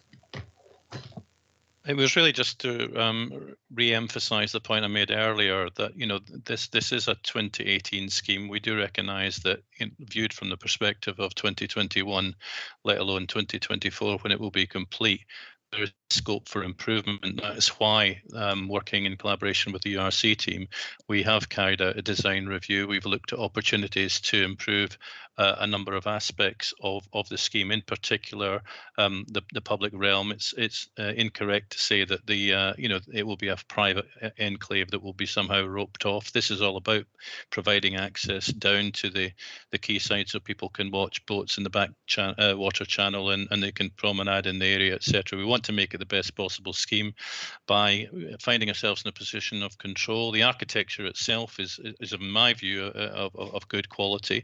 The public realm certainly can be enhanced, and we have been discussing reducing the number of car parking spaces. The last conversation we had in terms of design review, we'd already taken 40 out of the scheme. There's 166 at the moment. I think it's a valid point to say, we don't need that many, and certainly now that we have a parking policy that's current in 2021, it's not surprising a scheme first conceived of in 2016, 2017 isn't compliant with that policy. Unless we've got, kind of inland homes have got their own TARDIS, it would be difficult for them to anticipate that. So that just wanted to make those points. Councillor Miller. But thank you very much. Thank you, Dave, for that. Firstly, can I apologise to Councillor Andrews if I said he wasn't in support of the scheme, if he is. A quick comment I would make around the amendment, Chair, is the fact that the value of land in the report is predicated on the planning consent. So if there's an issue by the land and the consent lapses, so there's an issue in terms of that. That's something Councillor Andrews knows significantly better than I would. I can't remember the comment Dave used previously, but it's something to do with vicars discussing something with themselves. Effectively, there's lots of different professional ways of looking at something, but this is a scheme that stands up well in terms of the surveyors we've used. It is also a scheme that's consented. So this is it's a choice about, do we want to get something built or do we want to procrastinate? And I'm up for getting something built. So the choice here is simple. Do you want a £40 million investment in Poole and a £40 million profit for BCP? Or don't you? And we talk about Dave mentioned about the public realm. So I won't go into detail about the improvements we've made to that and the aspiration around there. But this will kickstart regeneration across between the bridges sites. And it will, which will improve the public realm. It will improve the amenity from the other side of the river, and the visual aspect from the other side of the river. And it's a confidence boost, which is what Poole needs. So do you want to procrastinate or do you want to deliver for Poole? And, I'm all up for delivering for Poole. So I'd urge members not to support the amendment. Thank you. Could I just ask a question before I'm up again to members? Is actually purchase of land an option that's currently available to the council? My understanding, David, would be effectively this has had to have board level approval, already, so in terms of the deadlines we've got, it would be very difficult to, if not impossible, to do that. But the reason why this is attractive to us is because it gets development going. So whether it's possible or not is potentially a moot point. We're interested in doing this because we're interested in delivering for Poole. Dave would know more, and Sarah would know more about the detailed negotiations. In the context of the discussions we've had with Inland Homes over the last 3 or 4 weeks, and they have been quite intensive, there was a point where they offered to sell the land itself to us, but as Councillor Miller has said, their aspiration is that they would do that for a price that recognises this is a consented scheme. So we would in effect be buying a scheme that has planning permission, with the planning permission lapsing very, very quickly after we've purchased it. So we would be wasting several million if we were to do that. You know, if we choose not to proceed at all, then Inland will have a choice to make about whether they try and dispose of that site on the open market. But one would assume they would be doing so at a loss. But Sarah, do you want to add any points to those comments? No, I think that's covered it. Like you say, you know, the value does not reflect that, and certainly as an officer, could not be recommending supporting a land value acquisition transaction at that level, because that would not in reality be the cost of the land. Thank you, Sarah. Councillor Andrews. As proposer of the motion, is not an amendment. I proposed what the officers had set out, but I actually inserted some words, so it's a supplantive. Basically, here we've got a situation where, as 2 or 3 people have said already, Inland Homes, if this was such a fantastic scheme, it would be ready now. The flats would be there, the gym would be there. Obviously, they're trying to palm this off on us. It's a scheme whereby I don't think it's the scheme that should be built out here. There is clearly a situation where they could dig the foundations before the 12th of November, and our planning officers could attend on site and note that a small bit of foundation has been dug. Then there is a live consent. What often happens is sites are sold where there is a live consent, and then because it's a live consent, it has that base value, but then you try and improve upon the value.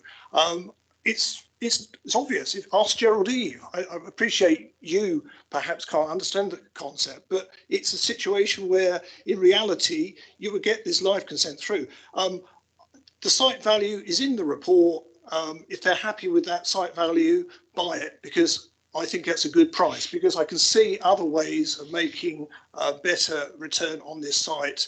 You know, to start with, we don't have to build all those car spaces. And Dave Anderson said, oh, we've already decided to do away with 40 car spaces. Well, that goes straight through your rental assessment at Gerald Eve, because their rents are based on the basis that everybody has a car space. Straight away, 40 aren't going to have a car space, so therefore the rents go down on every flat. That's probably going to be about £100 a month. So I'm lost. But anyway, if we can take it to the vote, it's getting fairly late, and then we can move on. Thank you. Okay, members. Did you want to come back on that, Councillor Mellor, before I take it to the vote? Really briefly, Chair, to say 3 things. One, there's a 30th of September deadline in terms of the accounts. Anybody who know, a company like Inland, that's an important deadline too. So going in and renegotiating it means that the whole deal's effectively off. Part of the value, in terms of the price, is the fact that it's, that they want to build the site out. So there's a team available to go and effectively build that site in a period of time when there's just, build it. So they're not interested in just selling the site at this price level. The price we've negotiated is because of the timing and also the deal in terms of buying the site and actually building it out. And this is a scheme that our preceding council, Poole Borough Council, consented. So this is a scheme that fits with our planning policy that we are happy to see built effectively. So it's a good quality scheme, effectively. So for those 3 points, Chair, I just thought I needed to come back in, and I would strongly urge members not to support the amendment. Thank you. Thank you, Leader. Okay, members, we'll take this to the vote then. All those in favour of the vote of the amendment?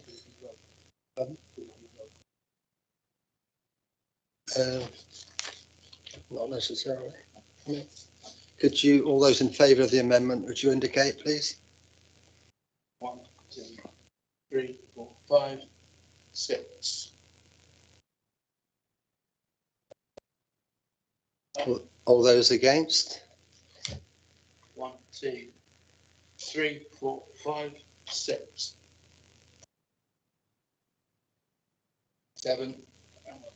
1, 2, 3, 4, 5, 6, 7. Any abstentions? What's that? That's it. Is that 13?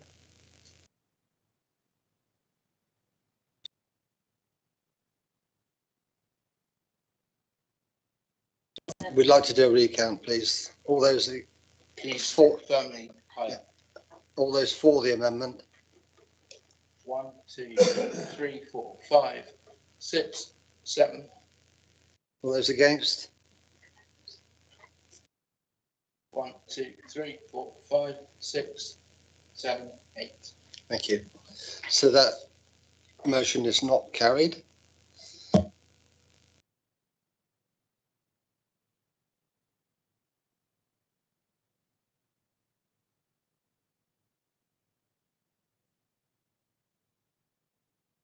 Councillor Slade.